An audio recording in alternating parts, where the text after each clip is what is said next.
Alright, I'm not gonna lie. I have not sat in front of the camera for a video, like a long-form video, in a long time. And I also know myself well enough to know that I'm not going to edit any of this, so whatever I'm recording now is what it is, but it is 5:55 p.m. my time. I am quite fond of angel numbers, and so I'm taking that as a sign to get out of my head and just hit record. And so, with all that said, welcome to, wow, I've actually forgot what I'm calling this. 2025 Bingo, right? I am going to be predicting what I think will be happening in the year 2025. I'm actually going to go ahead and switch over to that PowerPoint that is waiting for us over here. 2025 Bingo Reverse Spotify Wrapped Edition, where we predict what the writers will do on this season of Planet Earth. So I've heard a lot of people talking about like having a 2025 bingo card, or like, well, this was not on my 2025 bingo card, and I'm like, I'm actually going to make a 2025 bingo card, somewhat guided by like intuition, whatever, like latent psychic whatever I've got going on in my family, and also some degree of wishful thinking. But let's go ahead and start running through some of these slides and actually get into it. So, hi, I am your host, Madeline Shide. I, right now, do not look anything like the picture I chose to share. That's the magic of makeup, my guy. So, yeah, a little bit about me. I consider myself to be an educator, poet, theologian, storyteller, and one of the greatest phrases that you can say to me after a conversation is, I never thought of it that way. That's been a trend throughout my life, and it's ultimately my goal in a way. Like, I don't consider myself to be someone whose goal is to convince anyone or change anyone's mind. But if after talking to me, they can take a step back and say, I never thought about it that way. I'm glad for that perspective. I'm glad you shared that with me. Like, that's a successful interaction for me. I know that, you know, not everyone's going to see the world in the same way as me by virtue of the fact that they have different life experiences and different biases and different goals and dreams and hopes and loves and perspectives and whatnot. But I think so often we have a tendency to get very, like, in our bubble and not seeing things outside of that bubble. And I like to not quite pop that bubble. I think that's a bit too disruptive for who I am as a person. But I like to expand that bubble and to make people realize that there is more outside of their bubble, and that that which is outside their bubble does not have to be permanently outside of that bubble. Like, things can come inside of the bubble, things can go out, and we need to be discerning about what comes in and out. But nevertheless, there's value in realizing that one's bubble is not all that there is, right? And so, there are 3 players in this game. 1, arysn0w. That is this channel, not just me, us who run this channel, but everyone watching as well. You're playing the game now. I don't make the rules. Congratulations. You're in this with me by virtue. Even if you click off right now, which you shouldn't, because we've got some good stuff coming up. But even if you click off right now, you're part of the game. Like, hi. Player number 2 is the writers. No one knows who they are, but let's be honest.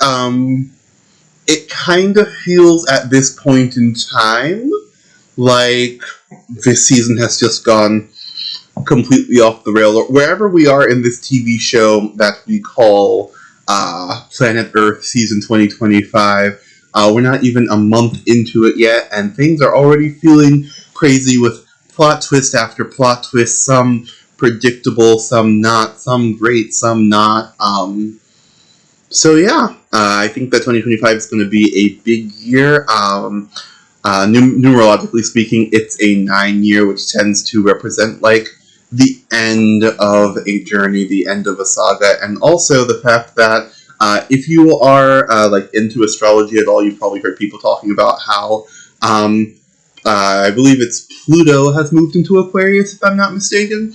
And the last time that happened, it brought about things like, the American Revolution, the French Revolution, the Haitian Revolution. And so, from my perspective, revolution is kind of in the air, and that doesn't necessarily have to be, a bloody, violent revolution. In fact, my preferred revolutions are, as nonviolent as possible. And also,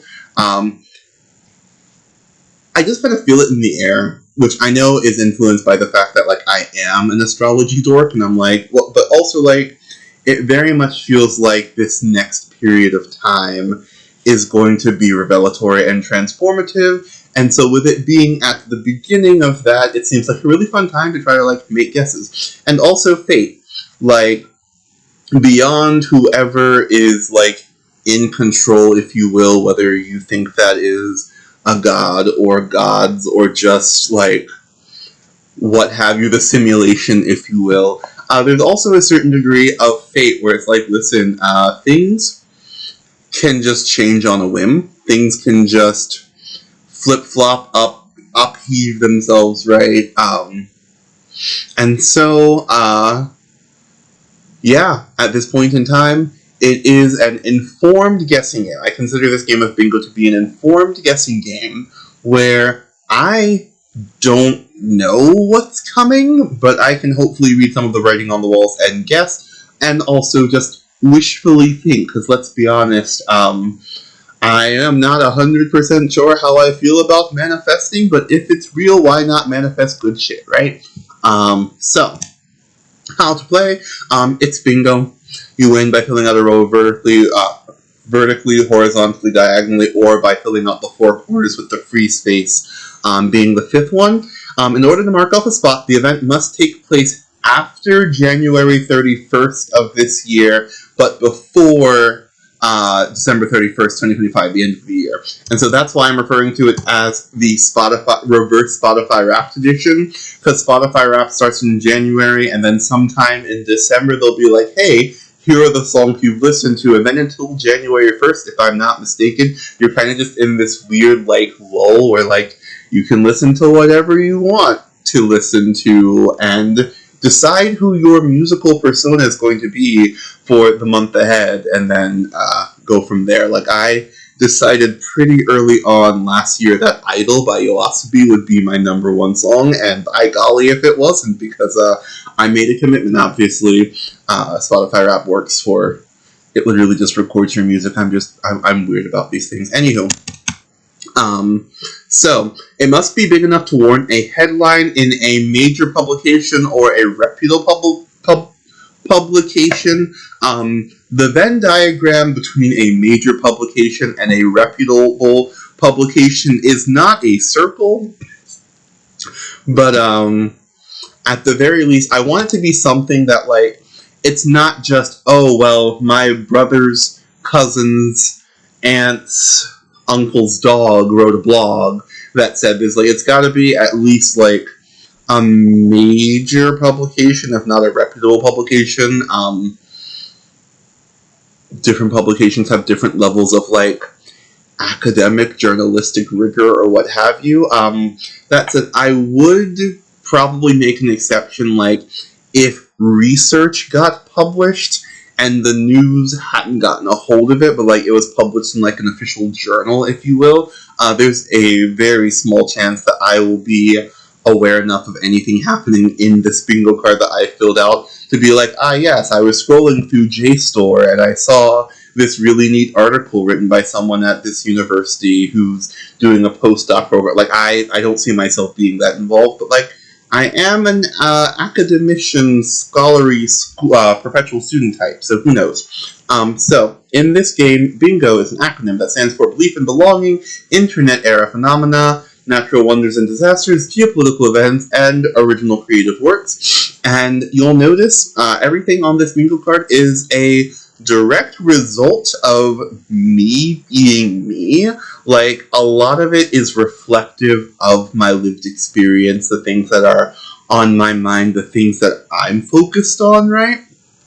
And so that's going to come through pretty clearly. I know that the rest of the world talks about how America-centric Americans tend to be. And while I try to not be the typical American, if you will, I am an American. Like, it is in my bones, it is in my blood, it is in my heritage. Like, I am a product of this country, and we are a pretty self-centered country, and so if you see a lot of like, that's the 5th time you've mentioned America in this bingo card, I have bad news. There will be a 6th, 7th, and 8th as well, most likely. I am well aware that America is not the center of the universe, but it is the center of my universe. I've been to multiple different countries, but this is the only country I've ever called home, and so it will reflect that. It will also reflect the fact that I'm black and queer and trans and all of these things, right? Excuse me. And so, as we're going through this bingo card, if you find yourself wanting to add anything or add any caveats in the comments, please do so. I absolutely love responding to comments, and so it would be really neat to actually see like where you agree, where you disagree, or if you have predictions of your own, if you're like, hey, that makes me think, I think this is going to happen, maybe in addition to a prediction I'm making, or actually, I think you're wrong, I think this team is going to win the Super Bowl, like, yeah, go for it, like, leave that in the comments. I should note that there are no Super Bowl predictions. A lot of the things I'm predicting are a bit larger scale. And also, I predicted that the Detroit Lions would win this year, and they let me down. So, to be clear, I'm not like a massive Detroit Lions fan. I am, in fact, a Carolina Panthers fan. But if you are a football fan, you will know exactly why I did not predict that the Panthers were going to make it. Also, I forgot that I'm supposed to be doing this thing where I change the color of the lights with every slide. So, let's see if I remember that moving forward. I would not hold my breath. Okay. So, everything on this bingo card is meant to provide hope in some way, shape, or form. Not everything on this list will be good, but I do believe that some of the things on this list, well, hopefully, I believe that a good number of the things on the list will lead to some sort of hopeful outcome. Sometimes that is wishful thinking. Sometimes, like I said, there are some on here where I'm like, no, like, I have this gut feeling, or I've seen it in a dream, or like, I did a tarot reading one day and I got this thought in my head that I just couldn't shake, right? Like, there are different types of that sort of thing in here, but some of them are just wishful thinking. I don't think there's anything wrong with that. But yeah, some of them are going to be, like, negative. I don't think that 2025 is going to be sunshine and rainbows. But, like, using my life as an example, right? So, in March of 2023, just a couple days before my birthday, actually, I had a seizure. I ended up being rushed to the hospital. I was forbidden from driving until I could prove that I was relatively seizure-free. We didn't know what was causing the seizures. I was in and out of the hospital, not necessarily like being admitted, but like I'd go for an EEG and they wouldn't find anything, so I went for an EMU. I was there for I think 4 days and they didn't find anything.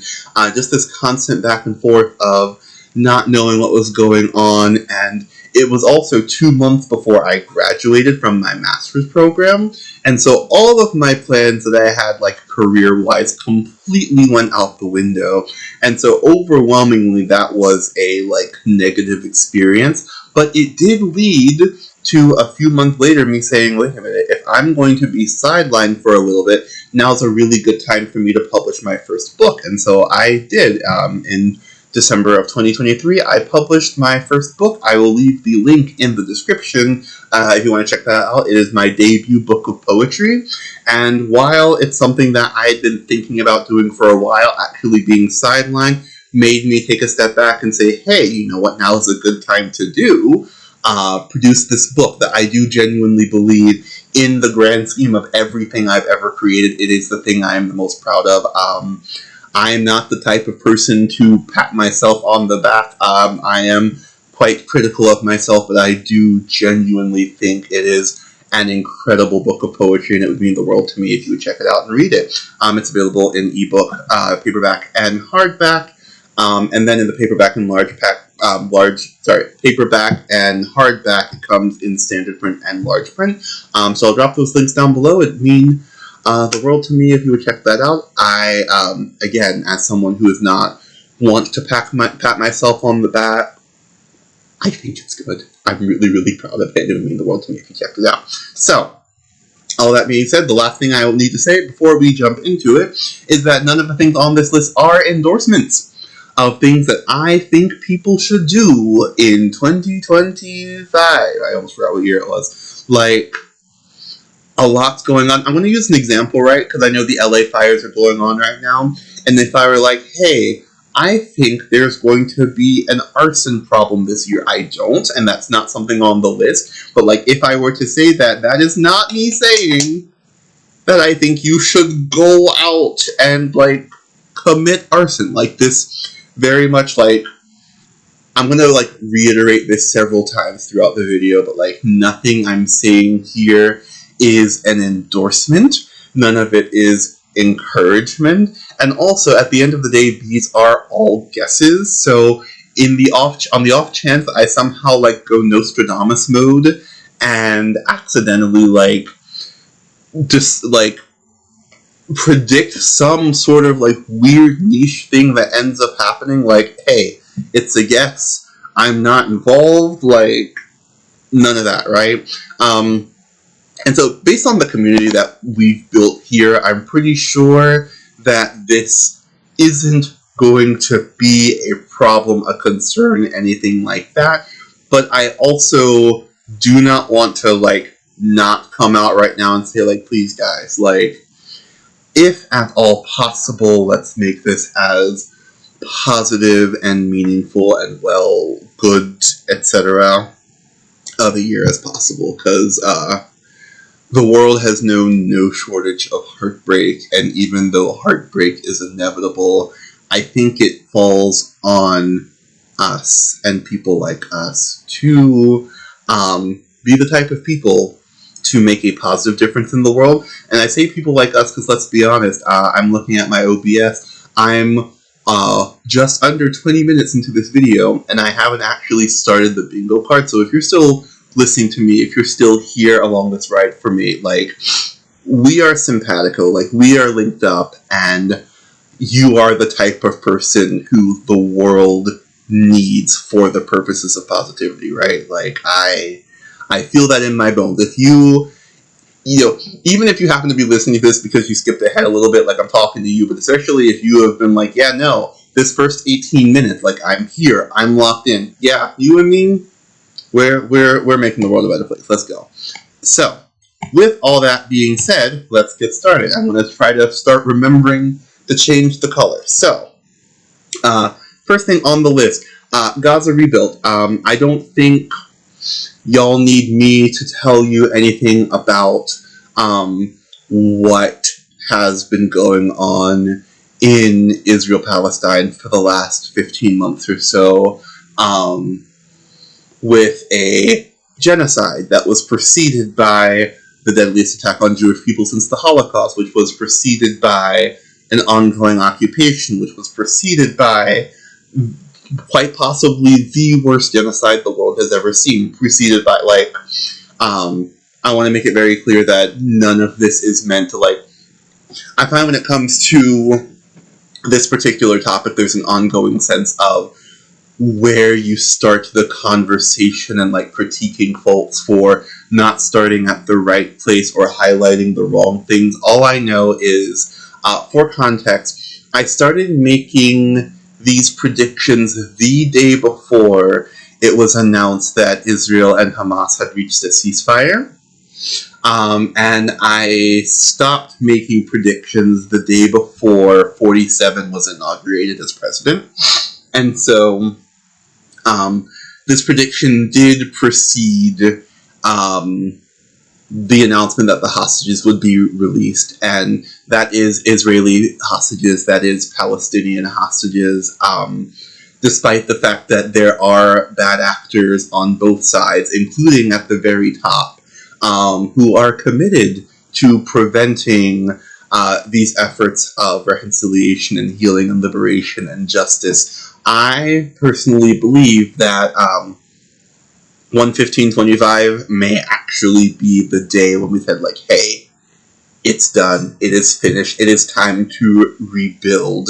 And looking at video footage out of Gaza, the need is going to be huge for Gaza to be rebuilt, for those who have survived this onslaught to rebuild, and they're going to need international help to do so. And I think that this is actually going to look less like governments and NGOs like sending people, but also like people just saying, like, no, I want to help. Like, think mission trips, but good, if you will. And I don't say that to be pejorative. I just know that, like, growing up in Christian spaces, a lot of mission trips tended to be the sense of, we are going to go and we are going to proselytize to all of these people who are following the wrong religion, as opposed to, like, hey, no, actually we're going to help people. Like, we are going to go there, we are going to ask them what they need, we are going to provide for them, and we are going to assist them in whatever they need our help with, right? And so I see it being more like that, where I do believe that a lot of people from all over the world are going to be coming to Gaza, and to a lesser extent the West Bank. I know a lot of things were happening in the West Bank as well. And also, let's be honest, a lot of people are going to come to Israel as well and try to be a part of that process as well, because I do not want to downplay the devastation that Israel has experienced. And also, you can look at footage from Israel and look at footage from Gaza, and you can see a difference between the two. Like, I don't think that's... Anyway, I do think that this event could very easily shine light on injustices that may not have been brought to light yet. Again, I'm not specifying here, like, where I think that would come from. Like, not as in, like, not specifying, I don't know. It's more a matter of, I know that as things unfold, we're going to get a clearer picture of, we're going to get a clearer picture of the death tolls. We're going to get a clearer picture of the amount of advance warning different groups of people had before different attacks. And we're going to hear more of the testimonies from soldiers on both sides, civilians on both sides, passers-by on both sides. I think a lot of these injustices will come to light, not just as a result of,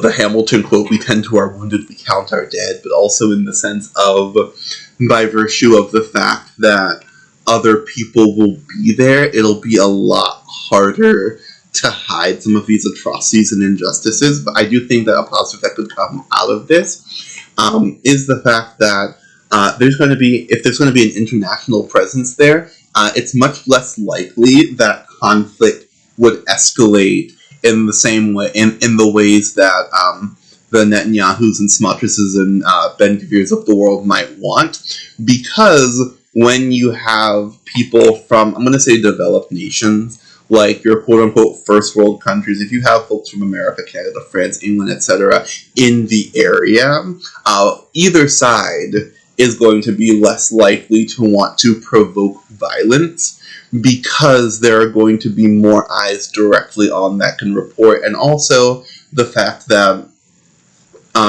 any country, if they find out that, that their citizen was killed while abroad, that becomes an international scandal. And so I think that having this international presence in Gaza can also help to tamp down on the violence and tamp down on the possibility of things sparking up again.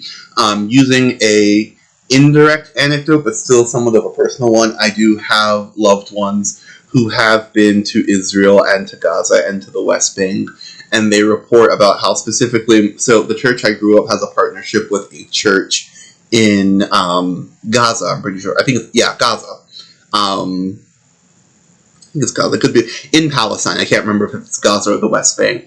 But the pastor there was showing them around the area. And I know in this specific story, and I don't mean to, like, cast a wide net, like, people are individuals, but I know an IDF soldier stopped this pastor and was attempting to, like, harass, instigate, etc., until he realized that his guests were Americans, and then he kind of, like, peaced out and went, right? Not entirely unlike cops in the U.S. when they realize that they've been caught with their hand in the cookie jar.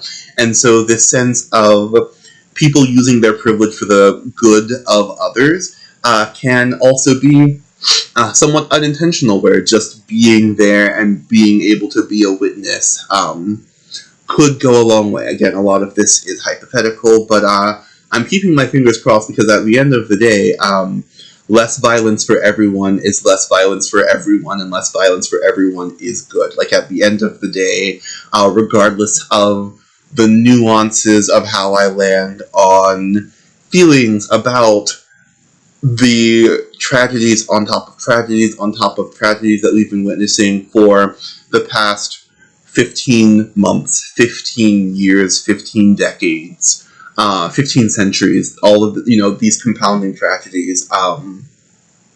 At the end of the day, the hope of peace and liberation and reconciliation and compassion are always going to champion everything.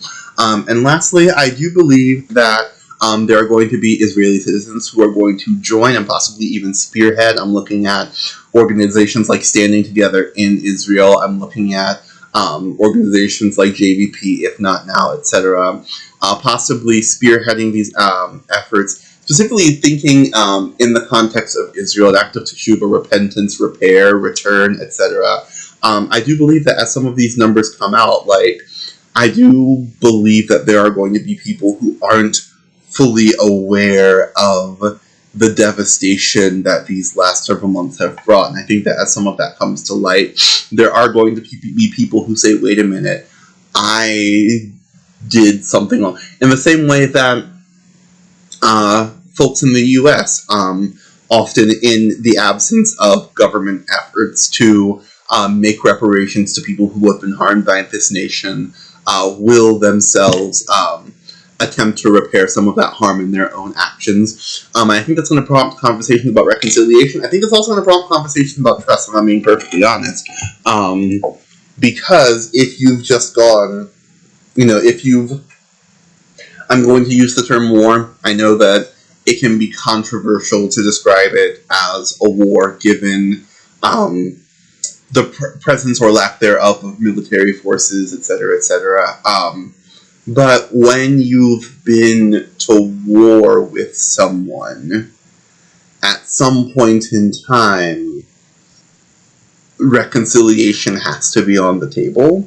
And I think of the fact that, like, the U.S., in World War II, we went to war with Germany, who's now our allies. We went to war with Italy, now our allies. We went to war with Japan, now our allies. And so, while it may be foolishly optimistic for me to think in terms of what does reconciliation look, especially so soon after everything that's happened, I believe it'll come.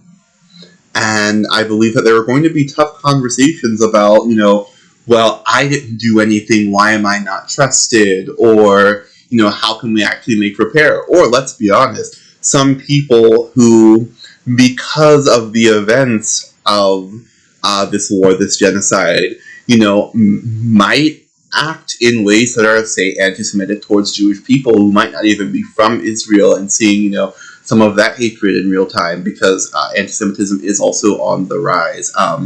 Not in the sense of, saying, free Palestine, or, being critical of Israel, but, like, a lot of anti-Semites have used this particular event to not only justify their anti-Semitism, which I've seen a lot of, especially online, but this really strategic, like, infiltration of pro-Palestinian movements and using these little, like, dog whistles and whatnot to, like, I've heard some of my loved ones say anti-Semitic shit that I had to shut down, because I'm like, that's not accurate. Like, where are you getting this from? Where are you hearing this from? That's unacceptable. And it's largely because a lot of anti-Semites did actually, like, infiltrate some of these movements that started, you know, in the pursuit of love, justice, equity, etc., and ended up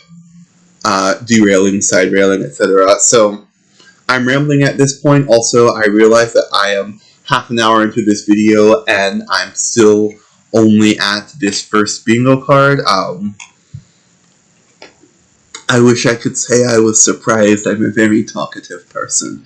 But I am going to go ahead and get off this one. But overall, starting this with an ultimately positive, I do believe that we are going to see Gaza rebuilt. And I do believe that this year, I'm not saying like this year is going to mark the last time that Israel and Palestine have any conflict of any sort ever. Like, that's ridiculous. Even, you know, as things start to calm down, there are always going to be bad actors. There are bad actors in every single national group, racial group, ethnic group, what have you. And so I don't mean to be like full-on rose-colored glasses of everything's going to be perfect from here on out, but I do like truly believe in my soul that we have reached a point where the pursuit of justice can carry out in earnest. And so I'll leave it at that, and we are going to move to new species. I think in 2025 that there is going to be some new species discovery with massive scientific implications. So I'm thinking like the discovery of this is like a missing link where it's like, wow, this one, you know, is a potential missing link, you know, in Soria between the reptiles and the birds, and how like that transition took place, or possibly like a new class, new order, new family, like some new creature. I know that new species are discovered fairly often, or even if they're animals that we know about, it's like, wait a minute, we thought that these were the same animal but different colors, but it turns out they're completely different animals for these specific reasons. Like, I know that happens, but I feel like it's going to be something big, to the point of like, wow, we are still discovering stuff like this in 2025.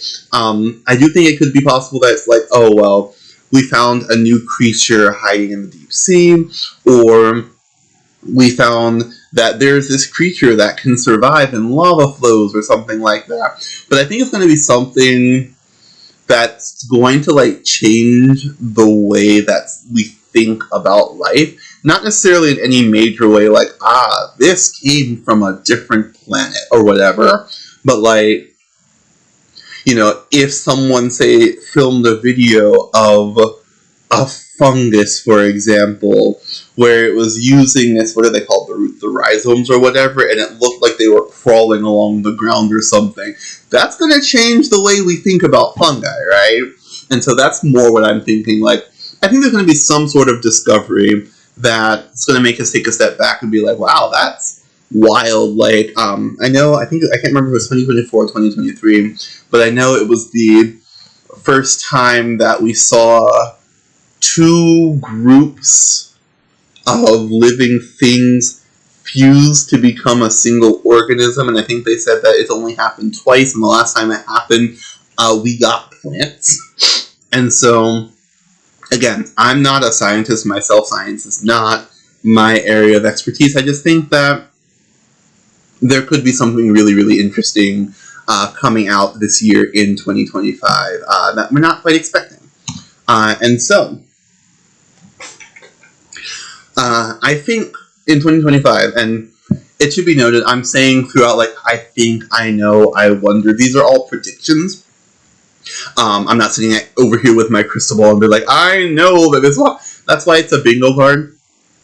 Excuse me. Like, I hope that we are able to fill out parts of the bingo card. Like, Lord, if we filled out the entire bingo card, that would be so incredibly wild. That would be like unheard of for me, at least. Like I don't expect to fill out this entire bingo card, but I do think it's a lot of fun to like guess and predict what things will look like, right? And so I think that we could see a debate about veganism, specifically whether or not veganism counts as a religion. So if you think about like vegans, or like the way that like vegans tend to operate, most vegans that I know, that I've run across, want other people to go vegan, right? Like there is some semblance of a like proselytizing, wanting other people to like join the cause and see things from a similar perspective, right?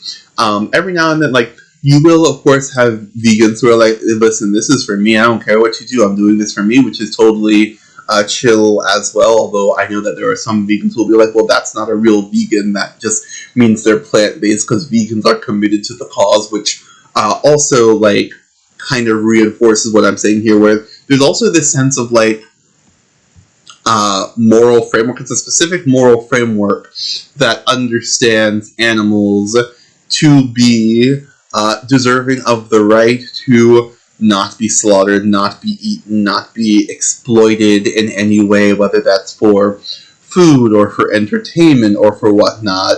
This very pro-animal, pro-compassion stance, right?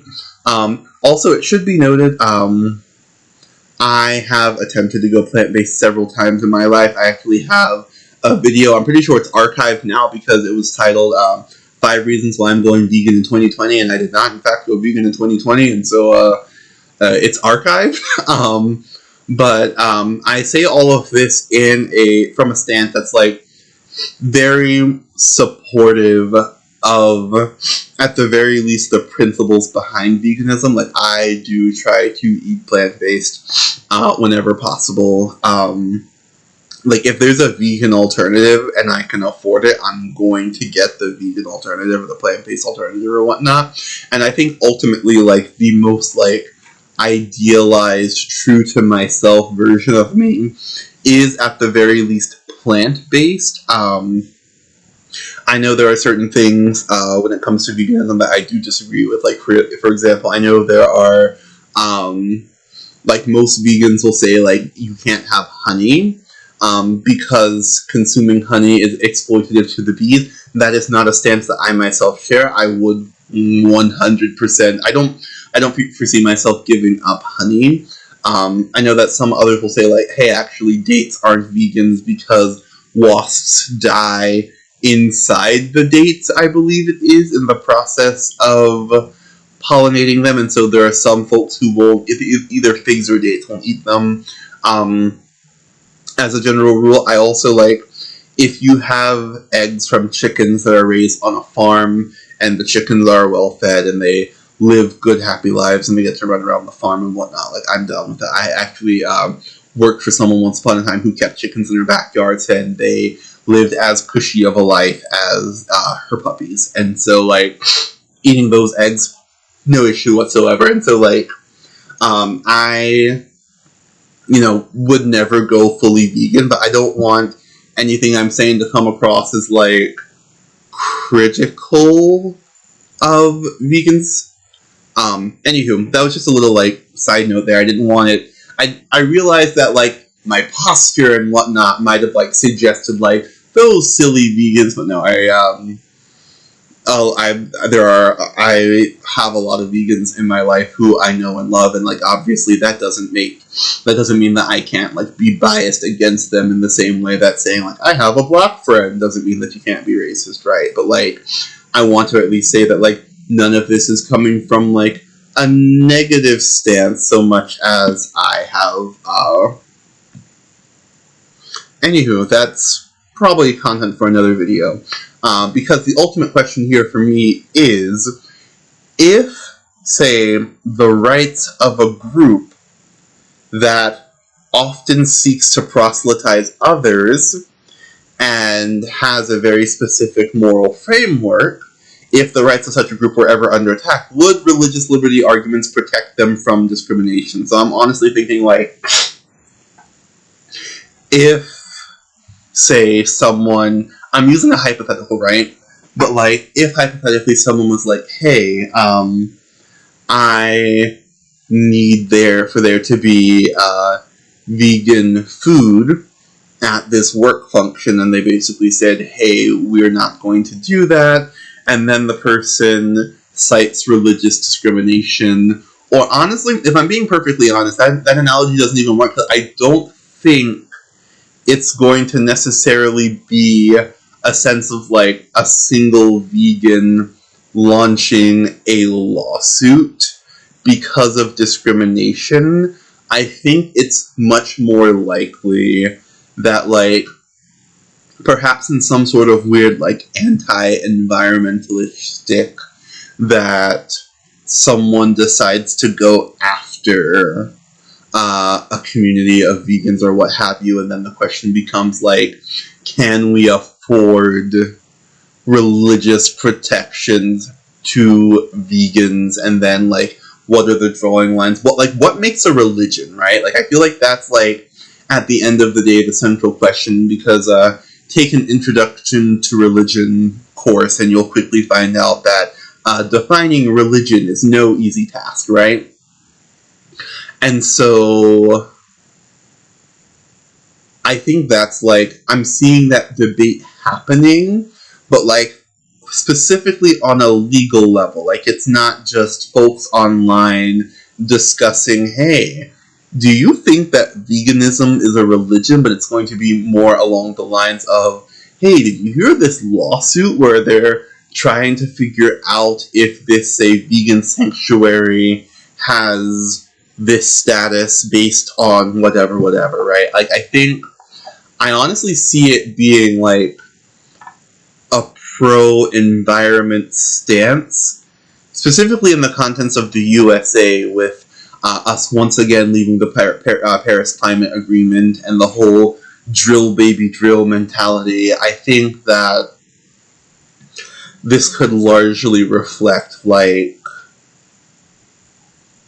an attempt to codify environmental protections and environmental organizations as being religious in orientation, if that makes sense. And so that's more where my mind is going. Like, I realize that the hypothetical I gave made it seem like it would be like an individual shaking their fist at the world, which I really don't think that's going to be the case. I think it's going to be more a matter of, is it possible to commit to animals and the environment and have it be recognized in an official capacity as a religious act, a religious move, a religious organization, with all of the privileges that entails. So that's kind of where my mind is on that one.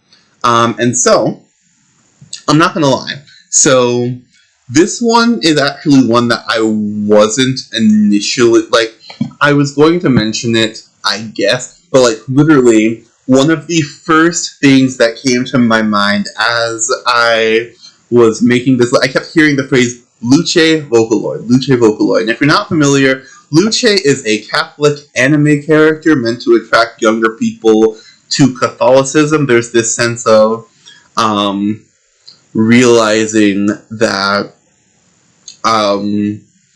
any religion that decides to, like, dig its heels in on certain, like, issues, especially when it comes to, like, tradition and modernity and whatnot, like, any of those things,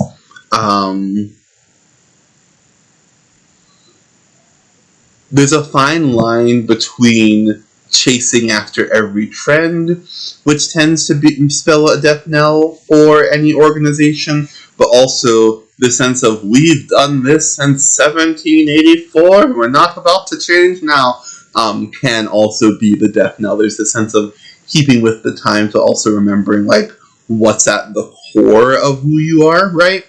And so, I think it was Tokidoki, the founder of Tokidoki, created this anime girl named Luce, and she is supposed to like represent youth culture. I think there's I think it's the Jubilee this year. Actually, I think the Jubilee started like on Christmas or Christmas Eve, 2024. But it's this sense of we want to bring more young people into the fold, which it should be noted is a very common thing in churches across the board. That's not just a Catholic church thing. I can't think of very many churches that aren't yearning for young people to return.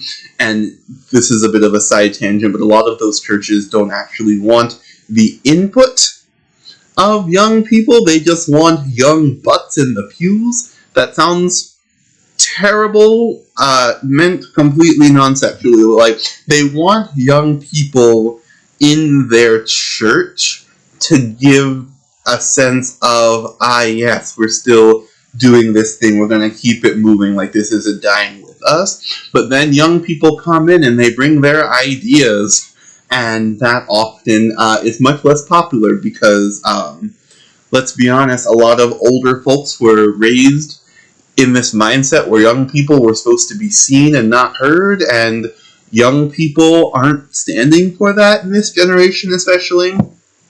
And so, first of all, I don't know why it kept coming like as Luce Vocaloid. Like, I know there was a video that I saw last year of the anime Luce being like, I now forgive you for your sins, or whatever, I now absolve you of your sins. And it was like a kind of like uncanny, like, is that a thing? Like, there's a little like flash of light, and I was like, does that count? Like, is that legitimate, right? And so I'm not sure why specifically like the Luce Vocaloid came. Like, I do think it would be really interesting to like imagine Catholic Mass, but Nightcore. I'm not sure how sacrilegious that is, but like specifically, I think this is more like I think it would be interesting, but also like Luce Vocaloid like literally would not stop beating me over the head while I was trying to prepare for this video.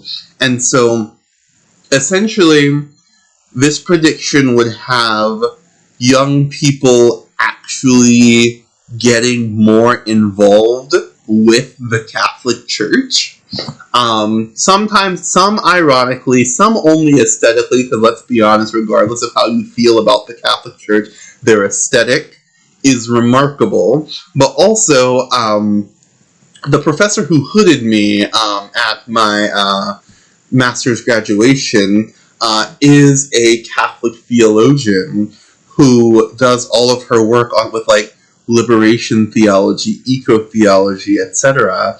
And Catholicism is at this weird crossroads where like it is simultaneously very conservative and also very progressive, depending on like the individual or the community in question.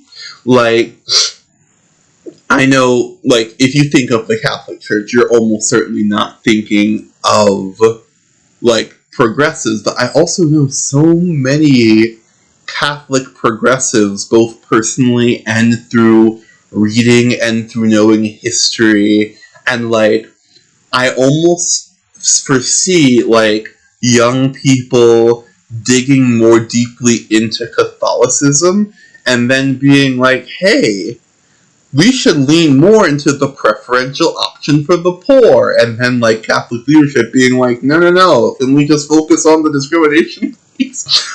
Again, I'm being somewhat flippant. This isn't meant to be, I won't say it's not meant to be disrespectful. It's meant to be flippant, right? Like, I'm making jokes. None of my jokes are meant to disparage any communities. I feel like that's important to put out there. Like, I'm not trying to insult or demean or belittle anyone. Like, when I make jokes, I always hope that the people who I'm making jokes about will laugh at me, provided that they are not engaging in harm.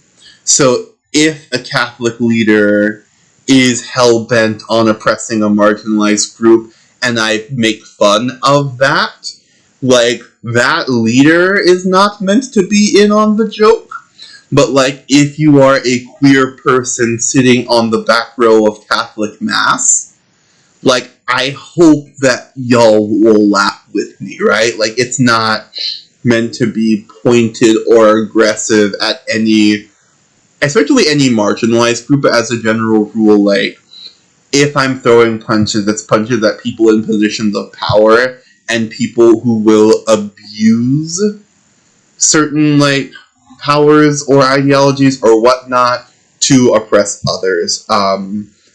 I'm probably going to say this at least 2 or 3 more times throughout the video, but I just wanted to be clear that, like, nothing I'm saying, and I hope that it's coming through, like, this might be, like, a waste of breath or what have you, but I wanted to be clear that, like, if there is disrespect, it is very directed, and there's also very much this sense of, like, if the shoe doesn't fit, don't wear it, or whether, if it don't apply, let it fly.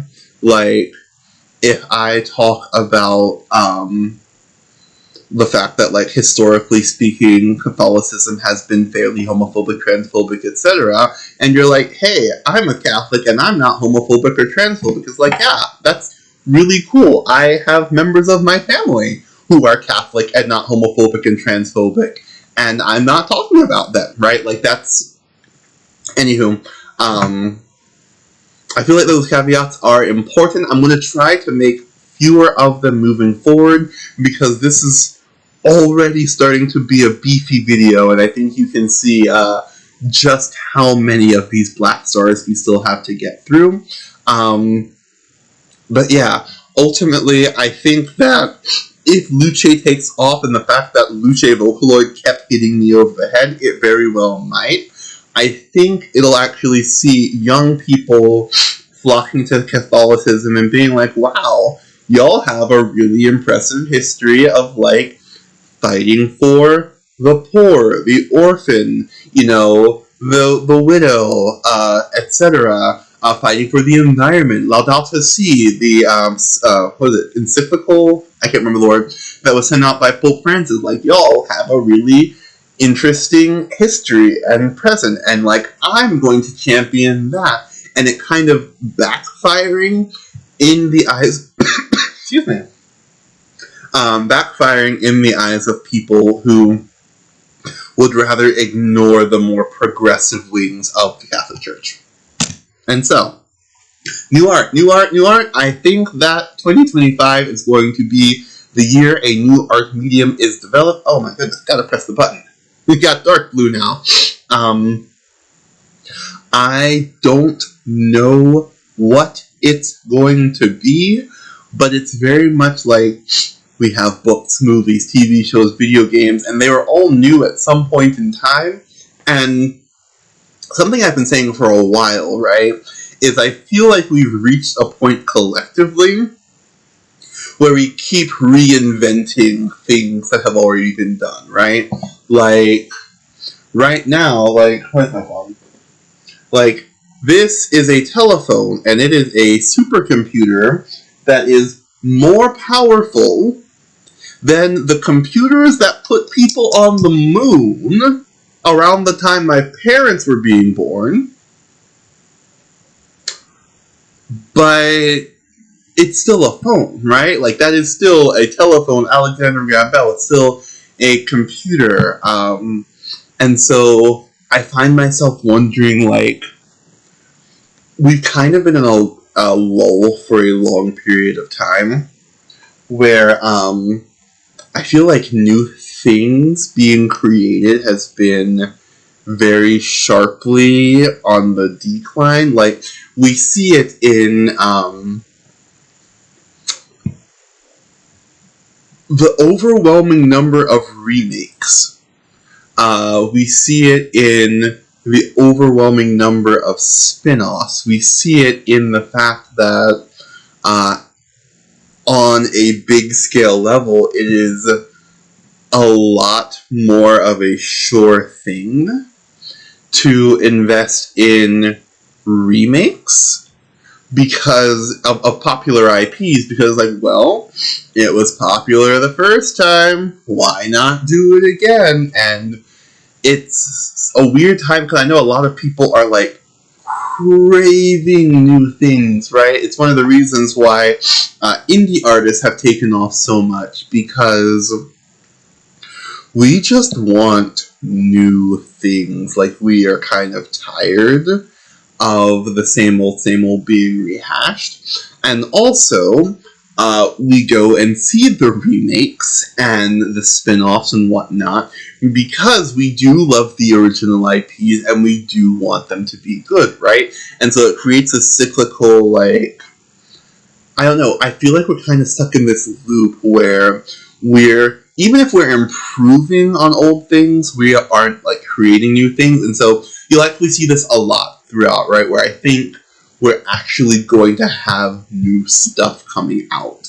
Like, I think that in 2025 and beyond, we'll see people actually creating new things and not just, like, here is thing 1 and here is thing 1.1, 1.2. But no, like, having thing 1, thing 2, thing 3, thing 4, like, actually getting that innovative spirit moving again. And so I think one of the ways that that'll show up is in the form of new art. I don't know what it looks like. I do think that it'll be something to do with storytelling, just because if someone developed a new sport, I don't think it would, like, catch on super quick. I know the other day I was watching a video about, like, dance soccer, where it's all the rules of soccer, but you also can't stop dancing, and you're not only judged by how many goals you score, but how well you dance. And, like, that's a fascinating thing that I don't think is going to, like, catch on massively, at least not for another few years. But storytelling, I feel like we are desperate for new good stories, right? Like, I feel like we long for new stories to be told. And so, yeah, I think whatever new form of art comes about in 2025, it's going to be, it's going to revolve around storytelling. Also, I think it's going to be immersive. As I'm talking, I'm thinking, like, escape rooms were new, like, a decade ago. It's going to be something like that, where you're, like, in the moment, and it's like, oh, this is its own beast, right? Like, this is a new thing that's taking off starting in 2025, right? Alright, so, heading back to the religious side of the world, another thing, so I noticed that, like, I talked about Luce a lot. Technically speaking, I have that on Internet Era Phenomena, because I don't think that Luce is going to take off solely by the powers of the Catholic Church. Like, I think there's going to be a lot of internet shenanigans going on. I know immediately there are questions about, like, does Rule 34 still apply to Catholic, whatever. So, but again, like I said, like, a lot of this is going to be reflective of my experience, and so we're going back to religion in the actual belief and belonging column, which is a major religious leader makes pro-LGBTQ plus statement. Bonus points if it's not in June. I actually think it won't be. I actually think it could come after, which I think would be an interesting thing, like, maybe, empowered by the current presidential regime in America. God forbid something happens in June, and then in, like, July or August, someone comes out and says, like, actually, no, like, oh, gotta change the color. Actually, no, like, I'm taking a stance, like, we're on the wrong side of history. Go. And I think that it'll actually come from a shocking community, like, so I grew up ELCA, right? And the ELCA decided that they were going to affirm queer pastors. Oh, no, I'm checking my phone as I'm speaking. I'm texting my partner. Like, the ELCA came out in support of affirming LGBT clergy back in, I think, 2008, 2009. I think it was 2009, right? And it was a big deal then, but, like, much less so now. Like, it's what, 50? Oh no. over 15 years since that decision was made, and while there are still going to be some, like, it ended up being a split in the Lutheran Church, right? Like, the ELCA held the standard of pro-LGBT, and then the NALC split off. Like, that was the whole thing. But, like, in this day and age, it's not terribly surprising that Lutherans are pro-queer folks. Like, Tim Walz, as a member of the ELCA. So, like, you know, that vibe of Tim Walz versus, like, men like Trump and Vance, right? Excuse me.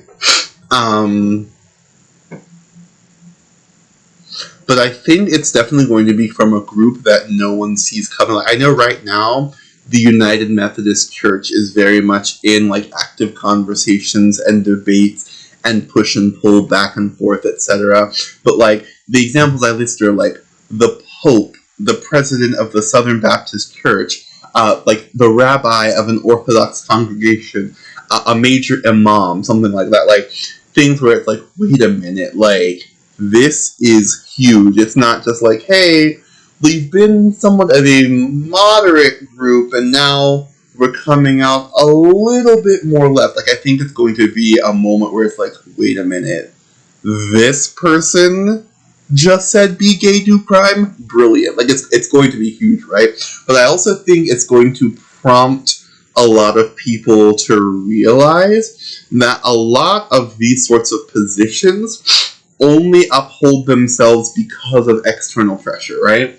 So, I don't have the exact numbers, but there was a study I read back when I was an undergrad, where it talked about, they interviewed Baptist men, right, Southern Baptist men, about whether or not they thought that women should be allowed to be pastors, right?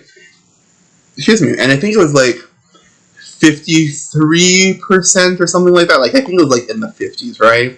Which, like, still above half.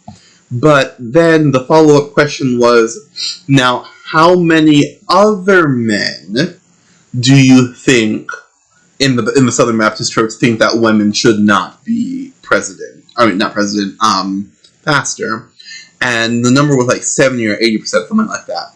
And so it kind of showed that the reason why that, like, misogynistic stance against female pastors is largely upheld by the fact that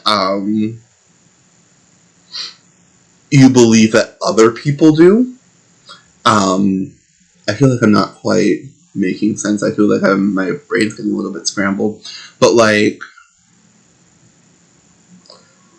when one person believes that another person believes a certain way, there's a certain pressure to uphold the party line, right? There's this sense of, well, I'm not sure what I think, but I know what they think, so I'm going to go along with the crowd.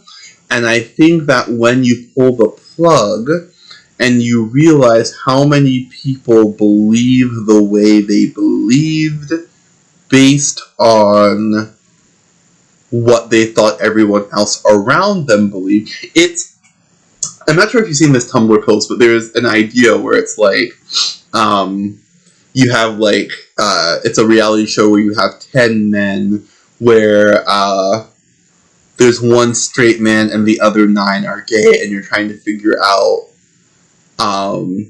or either, like, I think you're, like, trying to figure out which one is gay and everyone else is straight, and everyone knows that they're straight, and they're trying to figure it all out, and it turns out that they're all straight, but, like, they're, you know, projecting this conceptualization of, like, anywho, I'm getting frazzled, so I'm actually probably going to take, like, a quick break, respond to text. I'm still going to be on camera, but long story short, I think that some major religious leader is going to make a pro-LGBTQ plus statement, and that it's going to lead to widespread conversations about, like, oh, well, I was against the gays because I thought you were against the gays. It's like, well, same, bestie. And then, like, you know, they ride off into the sunset because they're madly in love with each other or whatever.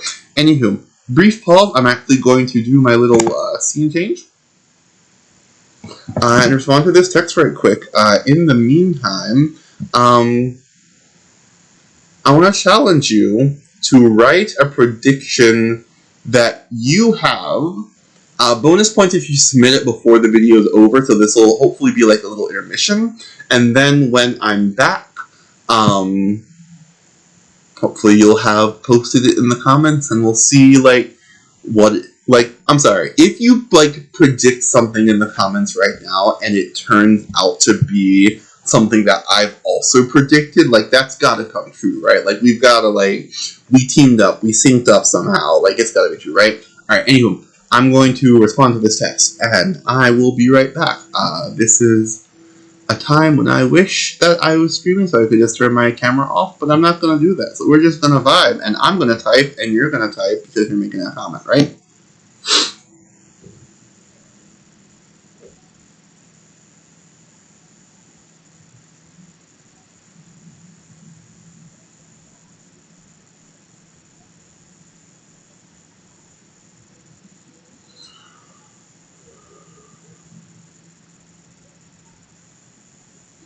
Alright, and we are going to get back into it. So, if you have not paused and if you have not written a comment, go ahead and pause, do that now, and then we are going to get right back into it in 5, 4, 3, 2, 1. Alright, so, next prediction. I'm not sure, so, TikTok was banned, and I say banned in the sense that it was down for all of 17 seconds, in which case a lot of people think that they did rewire certain things so that it would be harder to organize on TikTok, harder to see the sort of news that prompted the response about TikTok needing to be banned, because oh my goodness, if we can't control what our citizens see, whatever. It's all about propaganda, right? And at this point in time, I don't think any American doesn't think that the government is lying to us about something. I feel like at this point in time, whether you are a Democrat, Republican, Independent, Socialist, what have you, I feel like you know that the government is not telling us the full truth about any number of things, as evidenced by the fact that things get declassified all the time. And it's hey, that's a thing. I'm sorry, freaking MK Ultra. I feel like this is a good time. If you aren't familiar with MK Ultra, you should look it up, because it was basically an ongoing experiment in, I think, the 70s and 80s, where people were forcibly given drugs to test the effects and whatnot. I know there's one massive story where, remember, I think of the FBI or the CIA, who out of nowhere suddenly Loki went insane, right? And he lost his job in the aftermath. He's I did not know what had happened, and it wasn't until the MK Ultra files were declassified that he realized that one of his own co-workers at the CIA or FBI or whichever it was slipped LSD into his drink, and so the guy was tripping balls with no context as to why or how this was happening,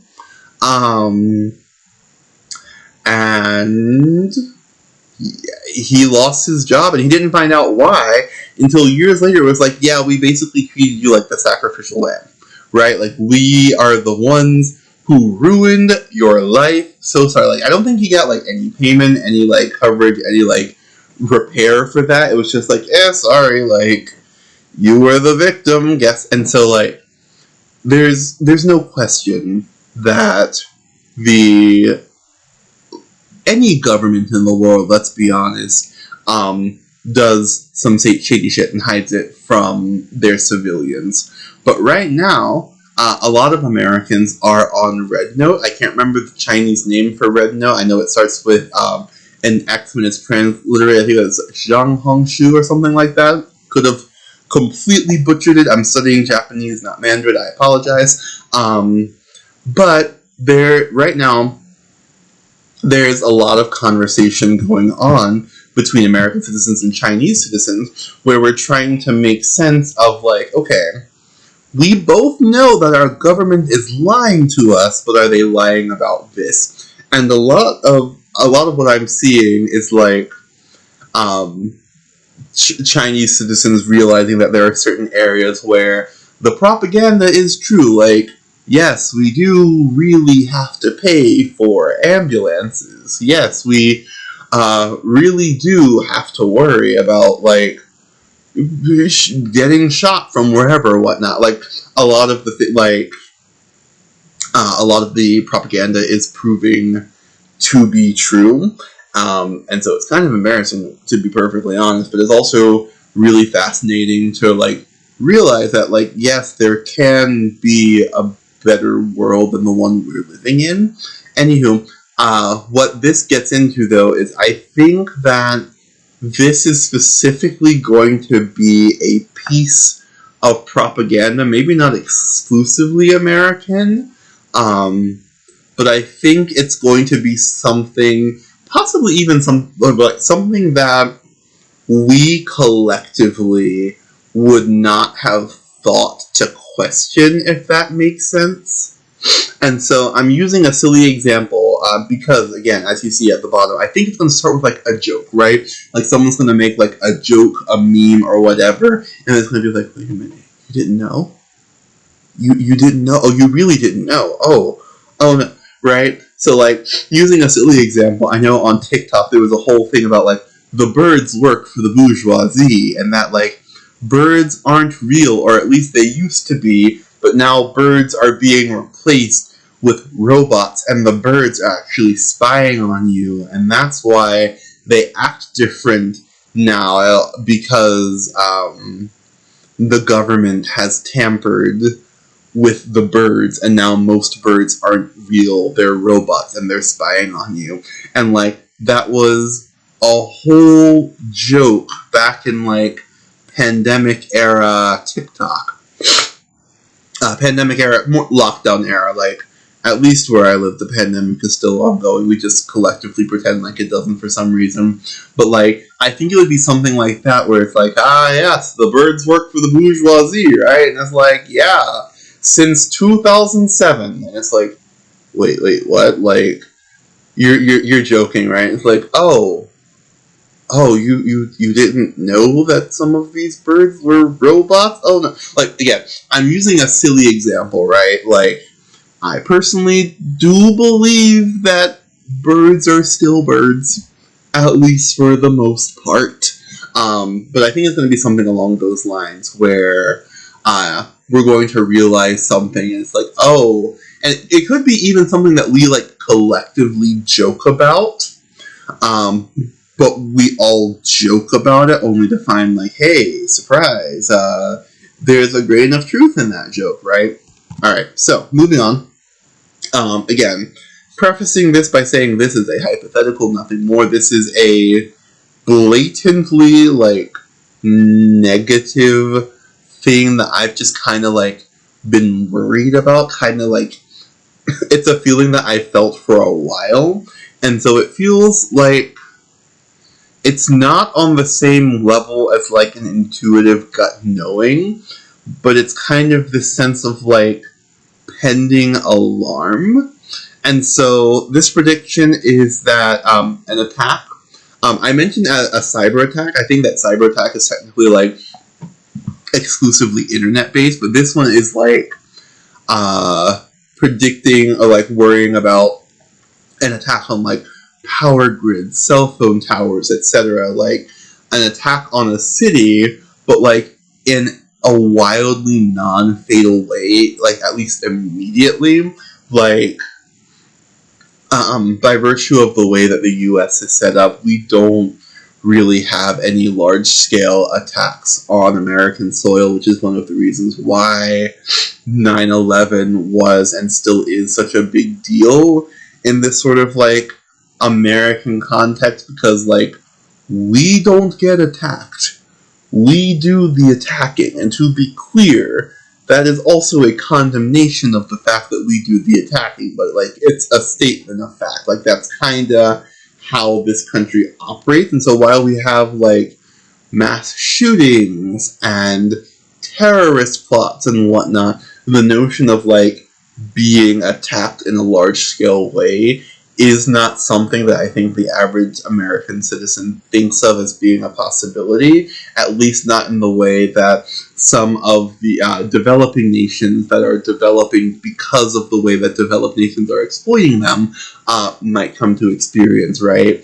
And so this fear specifically is that, like, a small area of, like, maybe, like, one big city or a few small cities would, like, be attacked. Like, their power grid would go down, the fail-safes would also go down, the cell phone towers would go down, like, that sort of, like, it becomes, like, a dark spot, so to speak, right? And so I kind of, like, see it being this situation where folks are like, ha ha ha, it's just a power outage, it's okay, it'll be up soon enough, and then eventually people start to realize, like, wait a minute, this isn't just a power outage. I also can't call, I can't receive texts. Like, we are kind of, like, cut off from the outside world. And then, like, that'll naturally follow with, like, an attempt to be like, hey, something's weird's going on here. Like, this isn't normal. And then I think that in response, I could see, like, the U.S. government kind of pulling, like, there is no war in Bossing Say, everything is okay, nothing is wrong.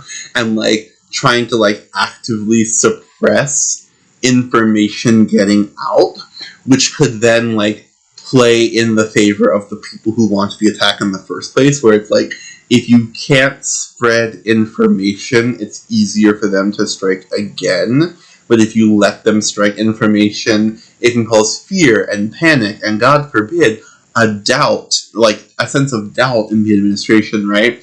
And so, like, that's, like, this weird vision thing that I've been having for a while, and so I felt like it would be useful to put it on this, because if it happens, then, I don't know, maybe someone who watches this video will be prepared for it, but again, like, it is just a hypothetical, like, this is 100% not something I hope happens, like, this kind of sort of sounds, like, genuinely terrifying, especially, like, if you're not in that place and, like, not knowing what's going on elsewhere, or if you are in that place and you're unable to contact other people to find out what is going on elsewhere, and then, like, it's this really, like, terrifying idea that feels much more like something that belongs in, like, a dystopian fiction than in real life, but as real life becomes more like a dystopian fiction, I don't know, it felt worthwhile to put in the video. So, moving on to a more positive one, which is New Nation's pop music goes viral. So, if you will recall, I think it was, 2011, when Gangnam Style absolutely blew up. It became the first music video, not even music video, the first video on YouTube alone to surpass 1 billion views, and while for a long time it was largely treated as, like, a meme or, like, a funny haha moment, like, first of all, Psy is incredibly talented. Like, if Gangnam Style is the only Psy song you've listened to, you are doing yourself a disservice. Like, he has an incredible discography. Anywho, I'll of course, now I can't think, the song that he did for the, I think the 2012 Olympics, Korea, is brilliant. New Face is a lot of fun. Gentleman is a ton of fun. All of those were just, like, really high energy, silly. There's one that he did, I think, with a member of Big Bang, if I'm not mistaken. I can see the music video. Sorry, hold on. I can't remember. I know it takes place in, like a Western saloon sort of dealio. I keep wanting to call it New Face, but that's a much older one. That's neither here nor there. Also, Ganji, which is one that I think he did with Jesse. Brilliant. It's so much fun. Anywho, listen to more Psy. Listen to more K-pop in general. Big K-pop fan over here. But I do think that it is time for another nation's pop music to take center stage. My personal bet's on Vietnam, honestly. That is solely because of my love for Fowl. I think that's how you pronounce it. She is the one between Haifuton, which was really popular on TikTok for a while, and another song that I think it's a Megazet song, but Fowl features on it. It's called Sopako. Any of these songs I can listen in the comments below if I remember to do so. So if you're watching this and you're like, hey, put me on those V-pop recommendations, let me know. But it's just really fun. I also know Millie is a Thai musician, and Mira Mira was popular for a while because it's an absolute banger and it deserves to be. But also, by virtue of what's happening with RedNote, with TikTok, etc., China also seems like a very obvious pick. I know that EXO, which is a Korean group, well, EXO-K is a Korean group. They also have EXO-M, K for Korean, M for Mandarin. And there is one girl group that I discovered on TikTok that appears to be very, very sapphic. Very, very,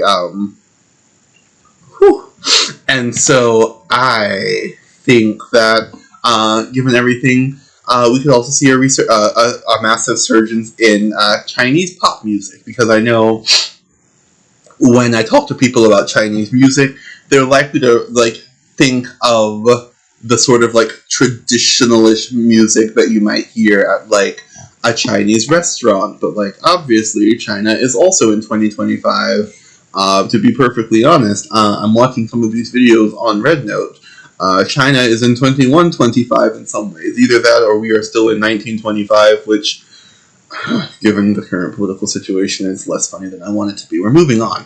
Alright, so I listed this one on the bingo card as Progressive Christianity Theocracy Conversation. And so, the concept of theocracy is where a religion essentially functions as the rule of law. Like, the government is the church is the government, or not church in Christian context, but whatever religion it might be. And so there are a lot of right-wing theocrats in the U.S. In the form of Christian nationalism, where it's this sense of to be an American is to be a conservative Christian, and to be a conservative Christian is to be an American. There's this conflation of the two, where there is this growing sense of, what it means to be an American is to be a Republican, is to vote for Donald Trump, is to be a Christian, is to, this very, narrow understanding of, a right-wing conservative Christian stance on, how laws should be passed and how the nation should be governed, etc. The thing is, if you read the Bible, it can be used to support any number of progressive positions as well. As a progressive, I would say, it's one of those situations where the Bible is written by multiple different authors of various different viewpoints, etc. So, speaking solely about Christianity, right? Christianity has been used to justify slavery and to support abolition. Christianity has been used to support misogyny and oppose misogyny. Christianity is currently being used to support homophobia and transphobia, and also used to support the LGBTQ plus community. I'm looking at my thing 1, 2, 3, 4, 5 right here. I've officially been recording for 1 hour, 23 minutes, and 45 seconds, and what a good place to catch that particular string of numbers, right? But the Bible can be and has been used to support just about every position imaginable, and it's not surprising that the right is using it for their ends, but I'm also wondering what it might look like if the left did the same thing, right? And so I don't think that anyone on the left is actually going to say, no, we should be a progressive Christian theocracy, because most progressive Christians will argue that, like, Christianity is not the only legitimate faith. It's not something that, like, everyone should follow, right?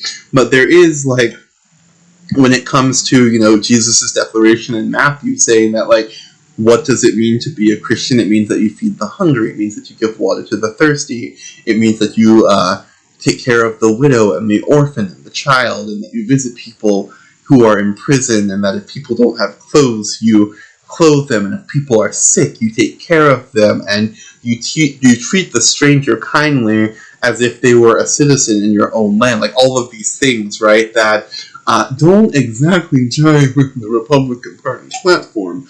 And so I'm seeing the sense of, I know a lot of Christians, and I'm friends with a lot of Christians who specifically say, like, hey, I am a Christian, and I am advocating for the separation of church and state. Like, I want my faith to be separate from the government. And I'm just kind of wondering what might happen if instead Christians, like, not jokingly, not in a, like, throwaway Tumblr post, said, hey, actually, sure, if you want to make this a Christian nation, cancel debt every 7 years. That's, to be fair, that is straight from the Hebrew Bible. That is not something that in any clear way carried over to the New Testament. That is a Jewish tradition, and I feel the need to, like, put respect on that name. But if you claim to be a Bible-believing Christian, every 7 months, debt cleared. If you claim to be a Bible-believing Christian, every mouth fed, every person in a home, you know, I still remember the images in 2017 of people destroying jugs of water at the U.S.-Mexico border to discourage people from making the journey to seek asylum. And, like, claiming that to be a legitimate representation of the Christian faith. And sure, I suppose your faith can be whatever you want it to be, but as someone who doesn't even identify as Christian, like, that ain't it, fam. And so I'm just kind of seeing this reclamation where it's like, hey, let's talk about what it would mean to live by these values you claim to hold dear. And I also want to note that I think that this could take similar forms with other religions, with other nationalist tendencies in other places. So I know, like, Islamic nationalism is a thing. A lot of what people are referring to online as Zionism is Jewish nationalism, the sense of, you know, I'm seeing ongoing debates in the Jewish community about, you know, what it means to be Jewish is to be a member of Israel, and so you've got to support Israel no matter what we do, and other Jewish people saying, no, like, genocide is not one of my religious values, and you will not do this in our name, right? And so, like, that conversation of what does it mean to be Jewish sans nationalism, what does it mean to be Muslim sans nationalism?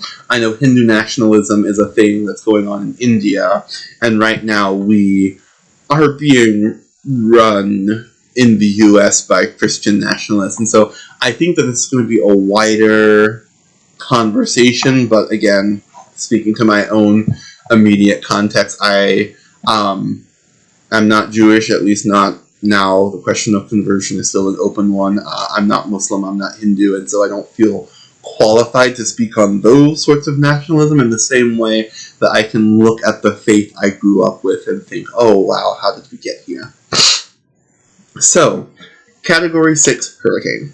I think that after 2024, people are already saying, like, listen, we need a new category for hurricanes because these are getting worse because of climate change. But I think that this year might be the one where we're like, oh, no, like, that's a Category 6 if ever I saw one. That's really bad. Like, I think that we're going to reach a point where a hurricane is going to get to the point where it's like, there's no point in calling it a Category 5 because it's clearly in a class of its own, which obviously has the risk to be devastating. I live in North Carolina, I don't live in Western North Carolina, but a number of my loved ones either live there or have connections there, and we were absolutely devastated by Helene.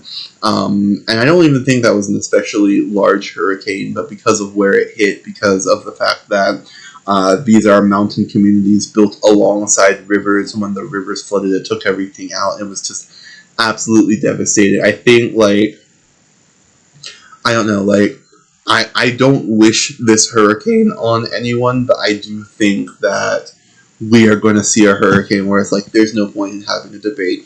The debate is going to be where the cutoff is for a Cat 6, not whether or not there should be a Cat 6, right? And that said, I do kind of think that it's going to end up hitting a quote-unquote developed nation. I really hate this framework of, like, developed versus developing, simply because I think it is unreasonable for nations that have historically exploited other nations to say, "Aw, you're still developing." Like, no, like, they were exploited. There's a reason why they have to bounce back from what countries like mine did to them. But anywho, I do think it'll end up hitting a developed nation, increasing the likelihood that people in positions of power will take it more seriously. Because let's be honest, if these events don't happen in places that people particularly care about, they tend to get downplayed. Like, in the midst of, again, going back to Israel-Palestine, because let's be honest, it was on everyone's feed, Sudan got swept under the water. Tigray got swept under the bridge. Like, a lot of other nations where horrific things happen and happen regularly do get ignored because there's this sense of, oh, well, I have no connection to that place. Like, it's wild to see how, even if it's a place that we know of, right, a lot of it has to do with how much wealth a community has often, and it's the reason why we could raise billions of dollars to fix Notre Dame in Paris, but Flint, Michigan still doesn't have clean water. Like, there's a weird sense of, like, what we choose to prioritize. And so I think that, unfortunately, the global community is much more willing to prioritize things when it happens to places where more people have money and power. Yeah. So, the next one is Twitter faces similar issues as TikTok in other countries. I refuse to say much more about this. I made this prediction before a certain someone threw a fucking sig hail at the inauguration. And I don't have anything else to say about that. Like, I still hope that this comes true. I would love to watch Elon squirm for a change, like the worm he is. I'm going to move on. I wanted to leave this on for integrity purposes because, like I said, I wrote this between the weeks, between the day before hostages were, before Israel and Hamas reached an agreement, and the day before the inauguration, and I wanted to upload this before the inauguration. I said, no, I don't have the time, I don't have the energy, and then, as I watched, I'm moving on, that I'm scared.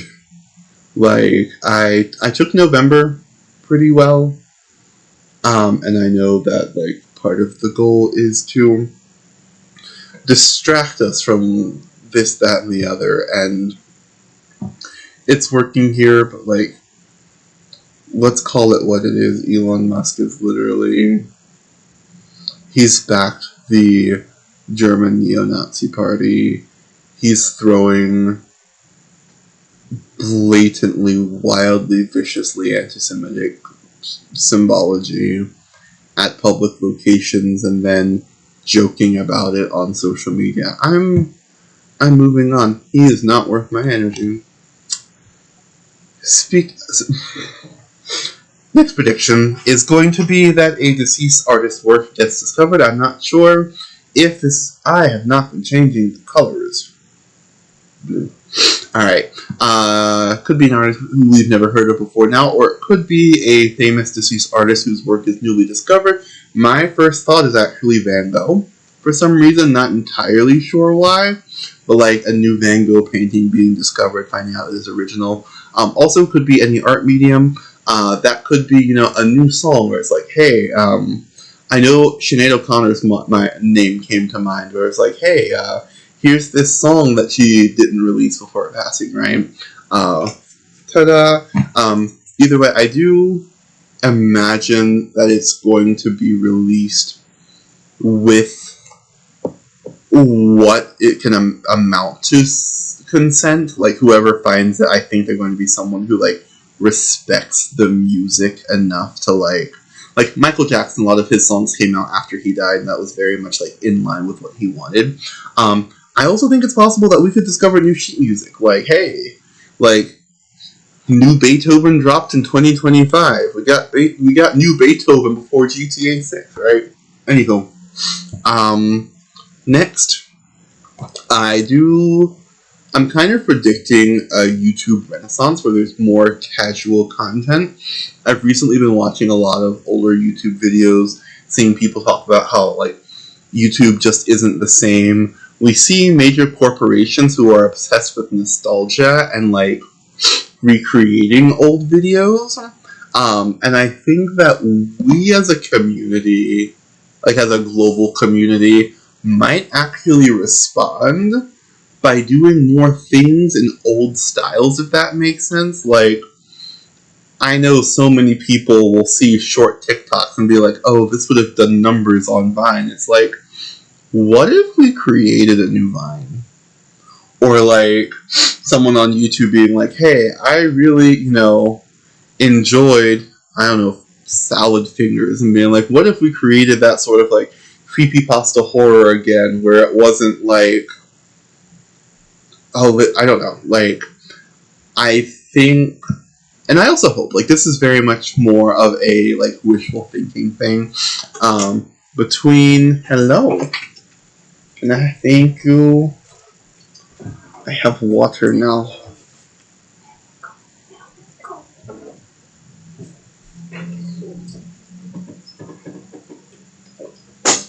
Do not apologize, that was a favor. Oh my goodness. Okay, so, I've also heard a lot of people talking about the dead internet theory because, let's be honest, so many of the comments you see on videos on YouTube, Instagram, wherever, they're made by bots. They're not real people. And so there's this weird sense of, like, you can be scrolling through the internet and not actually be talking to an actual person. Excuse me.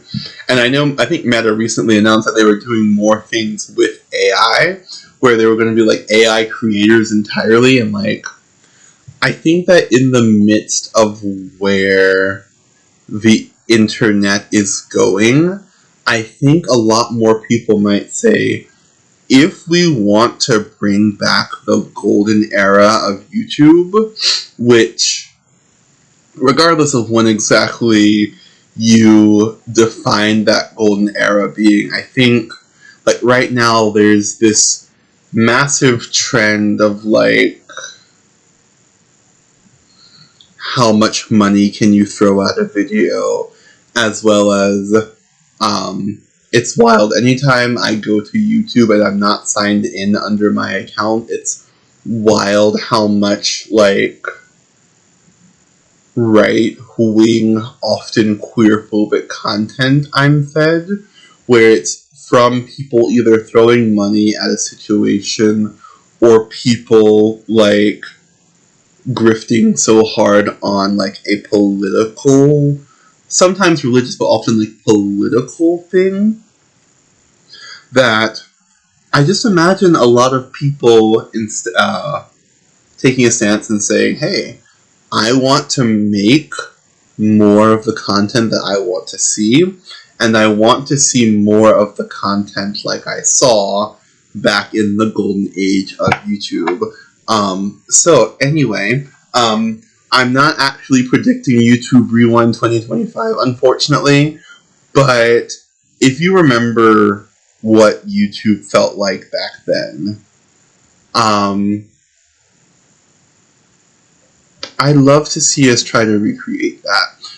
This isn't it. This is technically more casual. It's not edited. I am just talking, but also I have been talking for almost 2 hours, and so this definitely I don't think is an example, but like I feel like I'm reminded of the thing with gaming where people are saying, you know, I want shorter games with worse graphics, etc., because right now the industry is so focused on pushing out these hyper-polished, lengthy games that like creators, like developers and whatnot, are being mistreated and treated more as machines than as humans. And I honestly like wonder what it might look like if we try to take social media in a similar direction again. But also moving forward, and I realize that that's like a weird balance because like there's a certain danger in nostalgia to try to make everything like it was before. And so I think a better way of framing like what would it look like to go back then, because the past is in the past, there's no going back there, you can live in it, but you're going to end up missing out on the future. But what it might look like to create, to create a social media environment that takes everything that we've learned, and all of the progress that we've made, but still tries to recapture all of the things that we liked, while keeping the new things that we like and not ignoring the bad things. I'm rambling. I think y'all know what I mean. But like, what does it look like to move forward with social media where it feels better? Because let's be honest, right now, a lot of the internet feels icky and gross and somewhat dystopian, and a lot of people don't like it. And so the tech bros are going to do what the tech bros are going to do, but what does it look like for us to do something as well? I'll leave it at that. Anywho, another negative. I said at the beginning that these are all ultimately meant to be hopeful, and I stand by that. But this is another, like, so specifically this one is another one that I had to make. I literally dreamed about it. I think this would have been 2021, 2022-ish. And I had this, like, very specific dream where I was watching this natural disaster take place. And I was, like, inconsolably crying because I was saying, like, I should have warned people. I knew this was coming. I should have warned them. And everyone around me was, like, saying, like, it's not your fault. You couldn't have prevented this. And, like, that just made me sob even more because I'm like, no, I did know. And I could have prevented this, and I couldn't explain it in a way that made sense to them. But I was just kind of watching as this devastation happened, and I'm like, I could have prevented this. And so, this is my effort to prevent it. Obviously, like, I do, a lot of my dreams don't come true, but a lot of them do. And typically speaking, if I remember a certain dream years later, like, it's relevant in some way. I remember, like, this dream, I'm pretty sure it took place in November. I'm pretty sure it involved some sort of water. Not necessarily like a hurricane. It could have been, like, a dam being destroyed or something like that. But I just remember, like, there's this very specific sense of when it happens, people are going to be like, oh no, it's just a natural disaster, until it's investigated and somehow it's like, oh no, there were people behind this. There were things that could have been prevented. There were fail-safes that could have been put in place that weren't, etc. To be clear, I don't think that this reaches like the level of like a conspiracy. We aren't talking about, oh my goodness, they use the machines to change the weather, but like, or freaking Marjorie Taylor Greene space lasers, like nothing along those lines. Like I think it fits very well within the like realms of what we might imagine. I don't know how to describe it. Again, it's a dream. But it still felt like one I should list, and hopefully it won't come true in 2025 and it will never come true, but at the very least, at this point, regardless of what happens, I can say that I gave a warning. Also, there's a voice in the back of my head being like, do you think that it was Hurricane Helene that you predicted? Absolutely was not Hurricane Helene. I would have never imagined that a hurricane would have run up the Appalachian Mountains and flooded the river, so it's definitely not that. Anywho, I don't know if you can tell, I'm getting tired, but we have 1, 2, 3, 4, 5, 6, 7, 8, 9 left, and we gonna finish strong. So, I'm going to call it a book for now. I'm also looking into what it might look like as an animated TV show or as a video game, but I've been working on this book for the last little bit, and hopefully sometime in the near-ish future, I'll be able to start sharing that with y'all. But one of the features that takes place in the future, and one of the features of that book, is that the USA, the United States of America, has dissolved into the American Union, where certain groups of states formed new borders and whatnot, and they've been interacting as such because we often joke that the US is 50 states in a trench coat. 50 countries in a trench coat pretending to be one country. And it becomes clearer day by day just how true that is. And I kind of wonder if 2025 will be the year that those conversations start happening in earnest. Like, not in terms of, I know a couple years ago we had the whole Cal exit thing where it's like, is California going to become their own country? And at the time it's like, no, that's stupid. That's not how that works. Like, they're not going to like, one state, I know Texas has done the same thing as well. I'm not sure how far they got, but like, that in and of itself is not an especially popular proposition, but as polarization gets increasingly worse, I find myself wondering, like, you know, if Texas and California were their own separate nations that worked together but like did their own thing, I don't know. I find myself wondering if a lot of the conflict that we have in the US isn't the result of the fact that we want vastly different things that cannot coexist, and if the best way to coexist is actually to separate a little bit. Like, you look at regions across, like I said, I live in North Carolina, which we actually have more in common with Virginia than we do with South Carolina, in my opinion.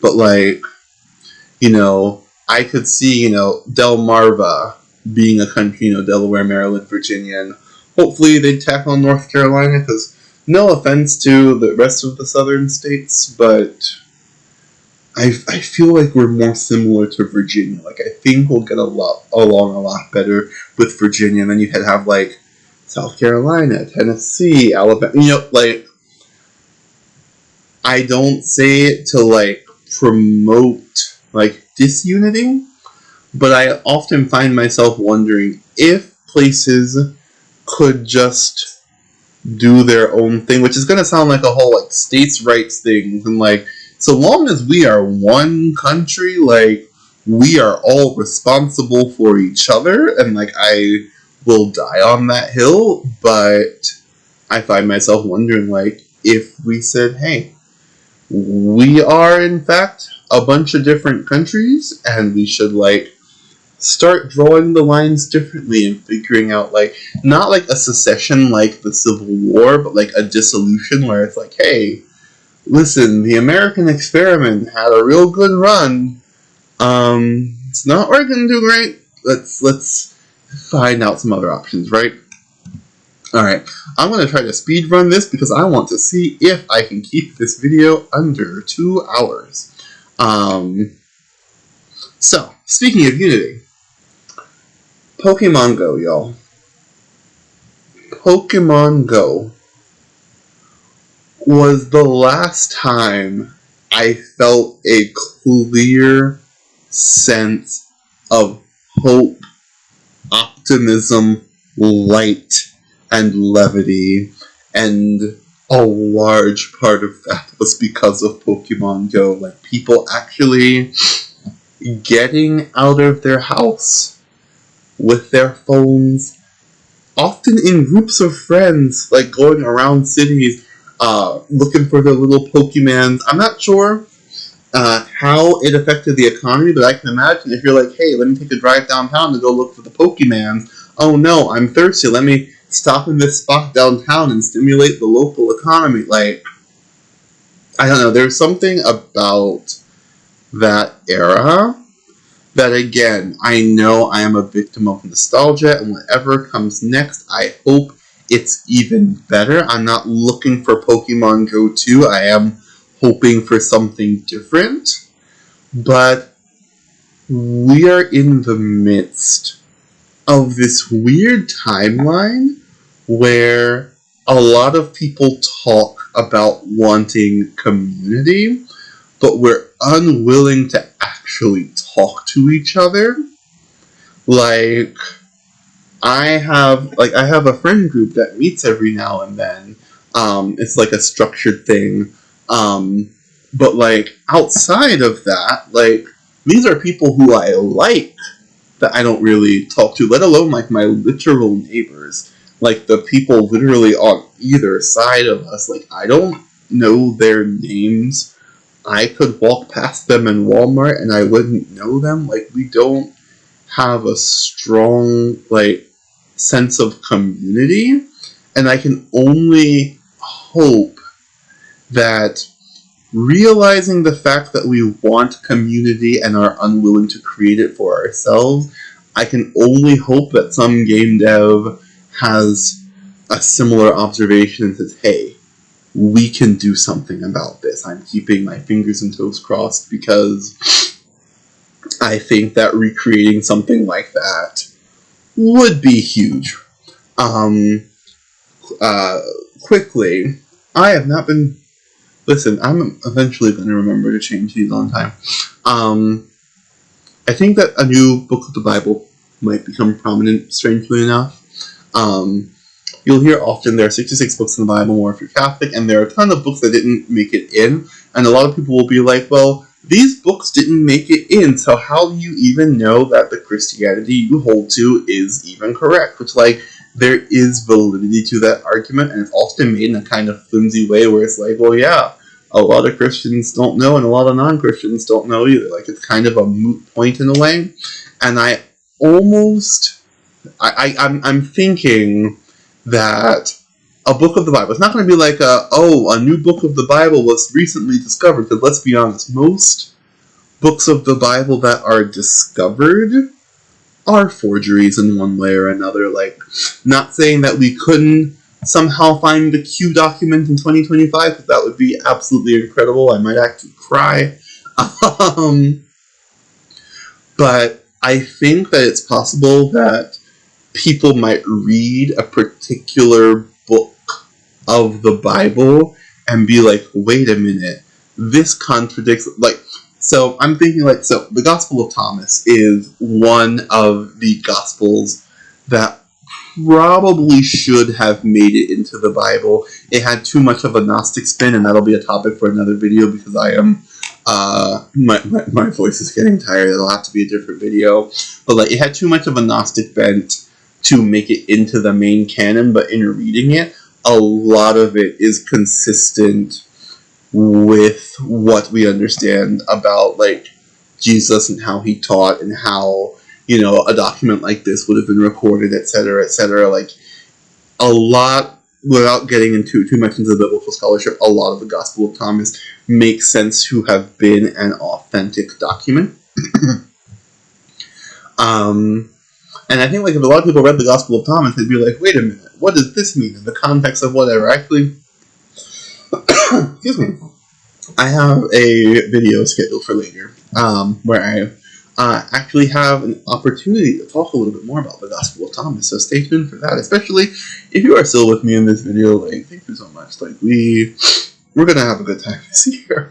I also think it's possible that a book of the Hebrew Bible could be, newly uncovered. I say very, very loosely, not in terms of, like, it's been discovered, but, like, maybe Christians discover the Midrash, the Mishnah and Gemara, and they're like, wait a minute, this is wild, we never knew this stuff existed. Like, anywho, I think that there's going to be some book that's going to go a little bit more mainstream, at least among people who care in any way about religion, and it'll lead to really interesting conversations about Christianity in light of, hey, this is not, it extends beyond what we might think of, and I think it's specifically going to be Christianity. Like, if it's a book of the Hebrew Bible, I don't think it will surprise any Jewish folks because they'll be like, yeah, we've been new. And then if it's part of the New Testament, obviously it won't affect Jewish folks. But I think there's going to be some discovery where it going mainstream, I say very loosely, like in circles that care about this sort of thing, could lead to really, really interesting conversations. Anyway, I think that some US artist is going to risk their career by releasing an explicit protest album. So, like, not a diss track. Like, I know Eminem released a diss track, which, like, it invoked some ire from more conservatives who are like, no, why can't we have people of your caliber supporting us? Like, it was a whole... I know a lot of, like, right-wing channels tried to also release rap diss tracks, and they were just not good, and it was just kind of like, oof. Like, anyway, that's neither here nor there. I don't think it's going to be a relatively minor thing like that. Like, I feel like it's going to be a newer artist, so the significant following. My first thought here is Chapel Roan. I don't think it might not be her, but, like, someone who, like Chapel Roan, isn't as established as, say, a Taylor Swift, but still has a significant following. And I believe that this album is going to be huge. There's going to be something about the music that is just so poignant, so protesty.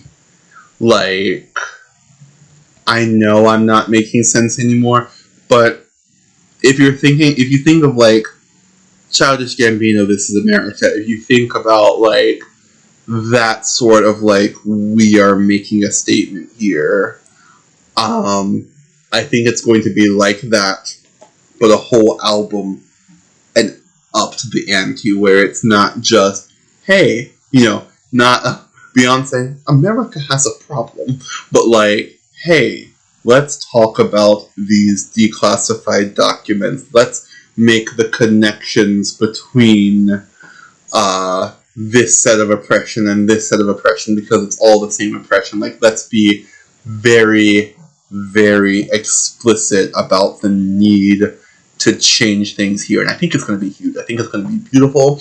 I think it's going to be so big that even some of the fans are going to be like, like, this might be a step too far. Like, I agree with you. Like, I'm getting this sense of, like, a lot of fans being like, oh my god, like, pump this directly into my veins. And other people being like, this might be a little bit too far for my comfort. It might be a little bit too much. I'm seeing, like, that tension arising, because I think it's going to be huge, right?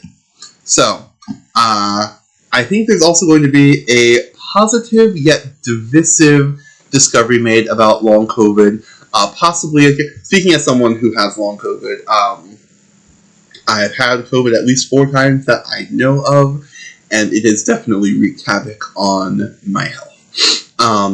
It could be like a cure, like, hey, if you have long COVID, try this thing. I think it's actually more likely to be like, hey, people with long COVID scored higher on this test where you want to score higher, right? So, like, using an example, I feel like I actually have better reflexes than I ever have in my life, which I think is kind of absurd, because I have mobility issues in every other way. Like, I am a fall risk. I use a walker in my regular life, and also I can see something falling 10 feet away and, like, lunge and, like, grab it to stop it from falling. And I'm like, what in the Spider-Man was that, right? And so, like, I'm being a little bit silly. Like, I'm not going to say, like, yes, having COVID gave me superpowers or, like, exceeding, like, agility or whatever. I do think that there could be something where it's like, hey, even though it, like, screwed up your lungs and your mental health and everything, it seems to have, like, some sort of positive benefit over here. Similar, I'm not sure how common knowledge this is, but, like, I think it's malaria. I can't remember, but I know being a carrier for sickle cell protects people from some sort of disease that's very common in Africa. Sickle cell is especially common among Africans and members of the African diaspora. And so, like, obviously, if you have sickle cell, like, that's miserable. But if you're a carrier, not only do you not actually have sickle cell, but you also can't get what I think is malaria, if I'm not mistaken. And so, like, it's more advantageous to have, like, that balance. Like, there is the risk of passing it on to your kids and, like, actually giving them sickle cell. But there is also this sense of, like, hey, like, if you are a carrier, you don't have the symptoms of this one thing and you're immune to this thing. And so, like, it could be like, hey, here's another disease that's going around, but if you've caught COVID before, you are much less likely to get this new thing or whatever. And I do 100% think that it's going to foster, like, some new conspiracy theories about, like, oh, well, COVID was created in the lab for the New World Order, and the vaccines did whatever, like, that sort of thing. At the end of the day, I don't necessarily think it's going to be anything so large as to, like, shatter the world in terms of, oh my goodness, we can't believe this. But I do think it's going to be an interesting little, like, I wouldn't have seen that coming. Glad to know that suffering was good for something. You know, I still can't smell, but whatever. I can't smell. I have my sense of smell back. Anyway, so we are at the last floor. Trying to speed it up. New religious movement. I don't think that this is that huge of a prediction. It's just been a long time since we had any religious movement actually take hold. Like, I think probably the newest of the established religions would probably have to be Scientology, which even then it's kind of fringe. And apart from that, I'd probably say the Mormons and the Jehovah's Witnesses, which, like, the Jehovah's Witnesses and the Seventh-day Adventists are probably still a bit more fringe, but, like, I feel like Mormons at this point in time, even if they're not fully understood all the time, like, they're a lot more mainstream. Like, when someone says that they're a Mormon, you're like, yeah, I kind of know what that is, right? And I think, like, it's been a long time since we've had any new religion really, like, take off, and I wouldn't be surprised if 2025 is the year for that. I don't think it's a religion that would have been founded in 2025. Like, it could be 5, 10, 20 years old. I think that for whatever reason, something's going to happen where that's going to be the thing that takes off. I've also heard a lot of people who research cults talking about how we are actually primed in this present moment for a lot of young people to seek a sense of belonging in cults. And it should be noted, like, not all cults are bad. Like, there are obviously, you know, like, the really, like, suicidal, homicidal, like, dangerous, abusive cults. And then, like, just about every religion starts as a cult, and it's only once it gains a certain amount of, like, notoriety and stability and following that it's no longer a cult. Like, Christianity started as a cult. It was a Jewish cult led by this guy named Jesus of Nazareth, and his believers, the people who followed him, believed that he rose from the dead. It started a whole cult, which eventually became the largest religion in the world, right? And so me saying a cult isn't, like, insulting it. But I do think we're going to see a rise of some sort of new religious movement. It's probably going to be referred to as a cult. Ultimately, I do think it's going to be a positive group overall. I'm not getting the sense of, like, oh, there's going to be this new religious movement full of these crazy people or whatever. Like, I do think, like, it's going to be a pretty popular thing, a pretty well-established thing. I don't think that there's going to be any as, like, particularly, like, oh my god, I can't believe they do this. But I do believe that they're going to have a few beliefs that are going to put them very sharply at odds with people. Where, for one reason or another, people are going to be like, no, I don't interact with them because they believe, I'm going to use a basic example, like, let's say this group believes in Jesus, but they believe that Jesus was an alien, and that that's the reason why he was able to resurrect, and that when he ascended, he was actually being beamed up in a spaceship, and that the second coming of Christ actually has to do with aliens returning to Earth, and they're actually already here, and that they are the aliens, and they are working on building heaven on Earth, right?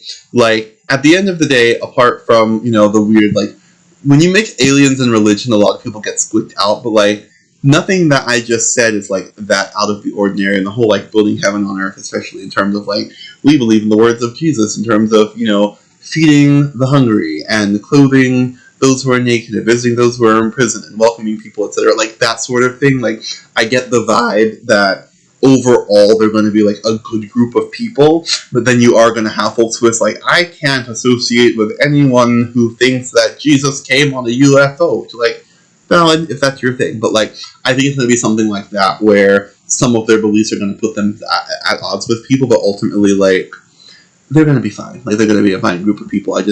I think it's been too long since we had a new religion, like, actually, like, start up, dig its heels in, right? And I think that 2025 is a perfectly good time, especially in the midst of people trying to figure out, like, how on earth to respond to ongoing, unprecedented circumstances in which we also often find ourselves in a lack of a community, finding senses of loneliness, and also struggling to connect with our neighbors, right?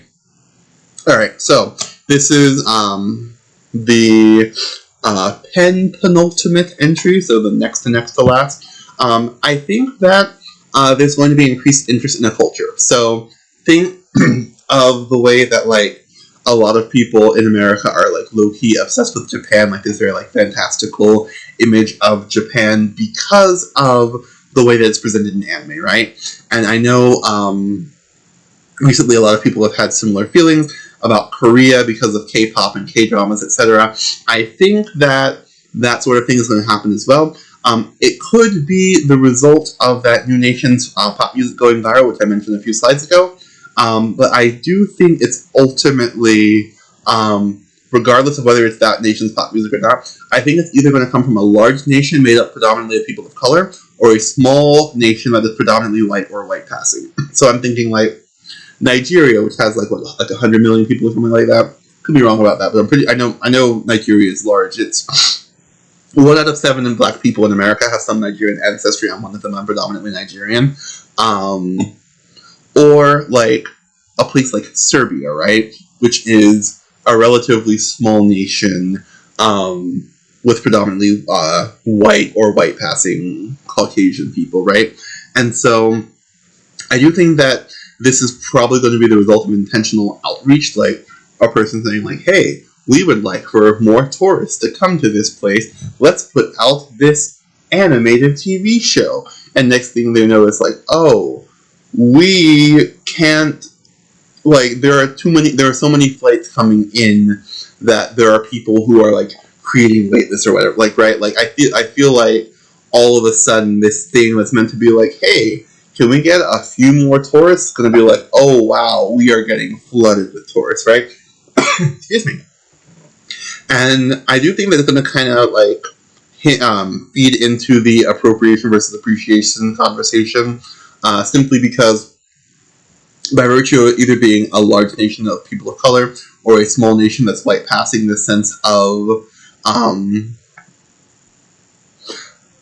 I know that cultural appropriation is a hot button issue right now, and the way that I largely like to explain it is that culture is like food, where if you are sharing it, it is so perfectly okay, but if it's not being shared, it's not okay to take, right? Like, if I say, hey, would you like a bite of my food? That's great. If you stick your hands in my bowl, I'm gonna smack your hand, right? Like, there's this sense of, is this something that I'm sharing with you versus, oh, this is something that you've taken from me, especially when it comes to the fact that a lot of people who have these things as cultural practices and as ethnic practices often have a lot more difficulty accessing these things, while people in positions of privilege can kind of just like slide right in and like take those resources away from people. So I think that it's going to become like an open conversation of like, is this, again, anytime any culture is involved, the question of appropriation versus appreciation is going to be a real one. But I think it's possible that whatever culture this would be is going to be a bit divided, where I feel like some people are going to be like, yes, like, I would like to share this with you. Welcome. I'm so glad that you are here to experience this. While other people are going to be like, actually, hold on, wait a minute. Like, we wanted you to take some of our food, using this metaphor, but you're taking a lot of it, and we're kind of hungry now. Like, we're let's find a balance, right? And so I think that could be a thing. The appropriation versus appreciation, contrary to me putting it as the headline here, I don't think it's going to be the main thing. I think it's mostly going to be like, I don't know, like in the same way that people are like, let me go learn Japanese or Korean, or I've got to go tour this place and see it for myself. I can see people being like, oh my god, wouldn't it be so nice to live in a yurt, right? I'm going to go learn Mongolian. I really hope that yurts are Mongolian. I think they are. If I'm incorrect, please correct me. But yeah, that sort of thing. Alright, next to last. So, Luigi Mangione is the man who is currently accused of assassinating the CEO of United Healthcare. He's innocent until proven guilty. He has pled not guilty. He maintains his innocence, and so do not let this like make you believe that I'm like, yes, he definitely did it or whatever. Like, innocent until proven guilty. I will. I'm also. I'm not in this video going to make a public stance on my feelings on Luigi Mangione. They're fairly complex and are more adequately reflected on Instagram, where you should definitely also follow me at arysn0w, same as here. That said, I'm actually going to briefly go big screen to say, hey, this, of all of them, is the one where I want to explicitly say this is not an endorsement. This is not a plan. This is not an idea. I condemn this. Do not. I feel like a lot of people who make up this community will know this, but I also know that stochastic terrorism is a real thing, where one person hints at someone needing to be, that someone should be harmed. Next thing you know, someone else did it and they've inspired terrorism in there. This is not that. If anything, I'm about to shoot it down with the specifics of what I'm about to say. No.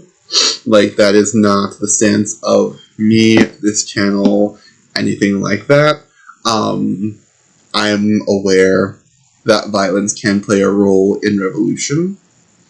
I myself prefer to, whenever possible, adopt a strategy of diplomacy, nonviolence speaking. There are times when words fail, but you aren't going to ever hear me advocate for the details of what that should look like. Like, beyond saying something like an uncontroversial statement, or a statement that should be uncontroversial, like the appropriateness of punching Nazis. Like, we went to a whole war about that. Beyond that,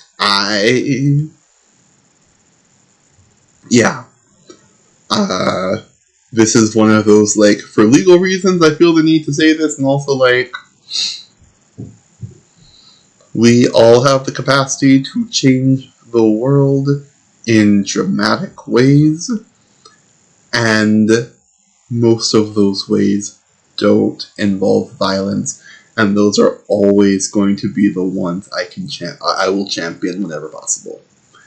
That being said, I do believe that there's going to be an attempted copycat assassination, given the fact that Luigi Mangione, or the person who killed the CEO, regardless of whether or not it was Luigi, absolutely took the internet by storm in terms of thirst traps and people coming out in support of him and people coming out against what he's done, and the question of when violence is acceptable and when it's not, etc. Has taken the internet by storm, right? And I think that someone could see that and be like, yes, I can gain popularity as well by killing someone else. And I fully think that it's going to flop. I think in large part it's going to flop because the person who would be targeted, first of all, I don't necessarily know if this would succeed. There's that, but I also think, like, the person who's targeted would not, because the whole deal with the United Healthcare CEO is that thousands upon thousands of people died as a result of his decisions to deny people healthcare. And so this was directly in revenge for that. But I can see someone else being like, yes, killing anyone in a position of power is a good thing to do that'll get me popularity. And then, like, some, like, random House representative gets attacked and it's like, dude, like, who even is this guy? Like, seems like a pretty milquetoast politician to me. Like, I think that someone's very much going to misunderstand the assignment. I think it's going to lead to tragedy. And I think that the person in question is going to be shocked that, like, wait a minute, I thought I'd be lauded as a hero, because there was a sense of, like, not understanding the cultural moment, if that makes sense. And so, yeah, that seems like, to me, unfortunately, fairly likely possibility. Obviously, I'm wishing harm on absolutely no one, but, like, I think it's possible. But I think that as much as people on the internet are like, listen, we got Luigi, now we need Mario, we need Toad, we need Bowser, we need Peach, Daisy, let's go, I think that what that means is going to be revealed to be different than some people might think, right? And so, finally, we come to the very last one, which is Massive Flower Blooms Astound Scientists. This is one that I actually, like, saw in a way. Like, some of these are guesses, like, I think this could happen, but, like, literally every time I sat down to work on this video, I would just see, I think they kind of look like lotuses, the way that they open up. I would just see these beautiful pink flowers, like, covering a large area. And specifically, like, I think these are going to be flower blooms that we aren't expecting. Like, whenever spring comes, we expect certain flowers to bloom. But I'm thinking maybe these are going to be flowers where it's like, I thought these were extinct, but now they've bloomed again. or it's going to be, well, they needed very specific circumstances to bloom and now they're here. I'm thinking one thing that like kind of didn't make the threshold of being included in this video was the possibility of like a volcano erupting and then flowers emerging from the ash, like that sort of thing, right? And I almost certainly think it's going to be the result of a negative situation. Like I said, a volcanic eruption or a mudslide or another climate-related disaster. But I think similar to the way that like rainbows show up after rainstorms, it's going to be a situation where it's going to be like, wow, this is devastating. And then here come these beautiful flowers just everywhere, like rivaling the tulip fields in the Netherlands. Like all of a sudden we just have flowers and it just astounds people because it's like we didn't expect this to happen. And it's like, yeah, we got ourselves, like we had a shitty situation and something gorgeous came out of that. And if that isn't a metaphor for 2025, I don't know what is. I very much find myself afraid and nervous and confused and nevertheless hopeful. And I hope that throughout this video, that's something that comes across, where I don't know what we as a collective have gotten ourselves into, but I do know we're going to get through it. I don't know what that looks like on an individual level. Some of us may come through it a little bit worse for wear, and I have no doubts that we're going to end up gaining some ancestors as we go through the process, right? But I do firmly believe, if there's one thing I took from my days at that Lutheran church, it's that hope has the final word. It's a theme of my life. It's a major theme in the book I wrote. Once again, I will leave the details for that down in the comments and the descriptions below. But I believe that hope has the final word in the end. And if it's not okay, it's not the end. And we are going to experience quite a bit of not okay moving forward. And that at the end of the day, we as a collective will survive it. Because that's what we always do. That's what we always do. And now we wait. I don't know what the new year is going to hold. I just saw 22222 spread across my screen. I don't know what the future holds.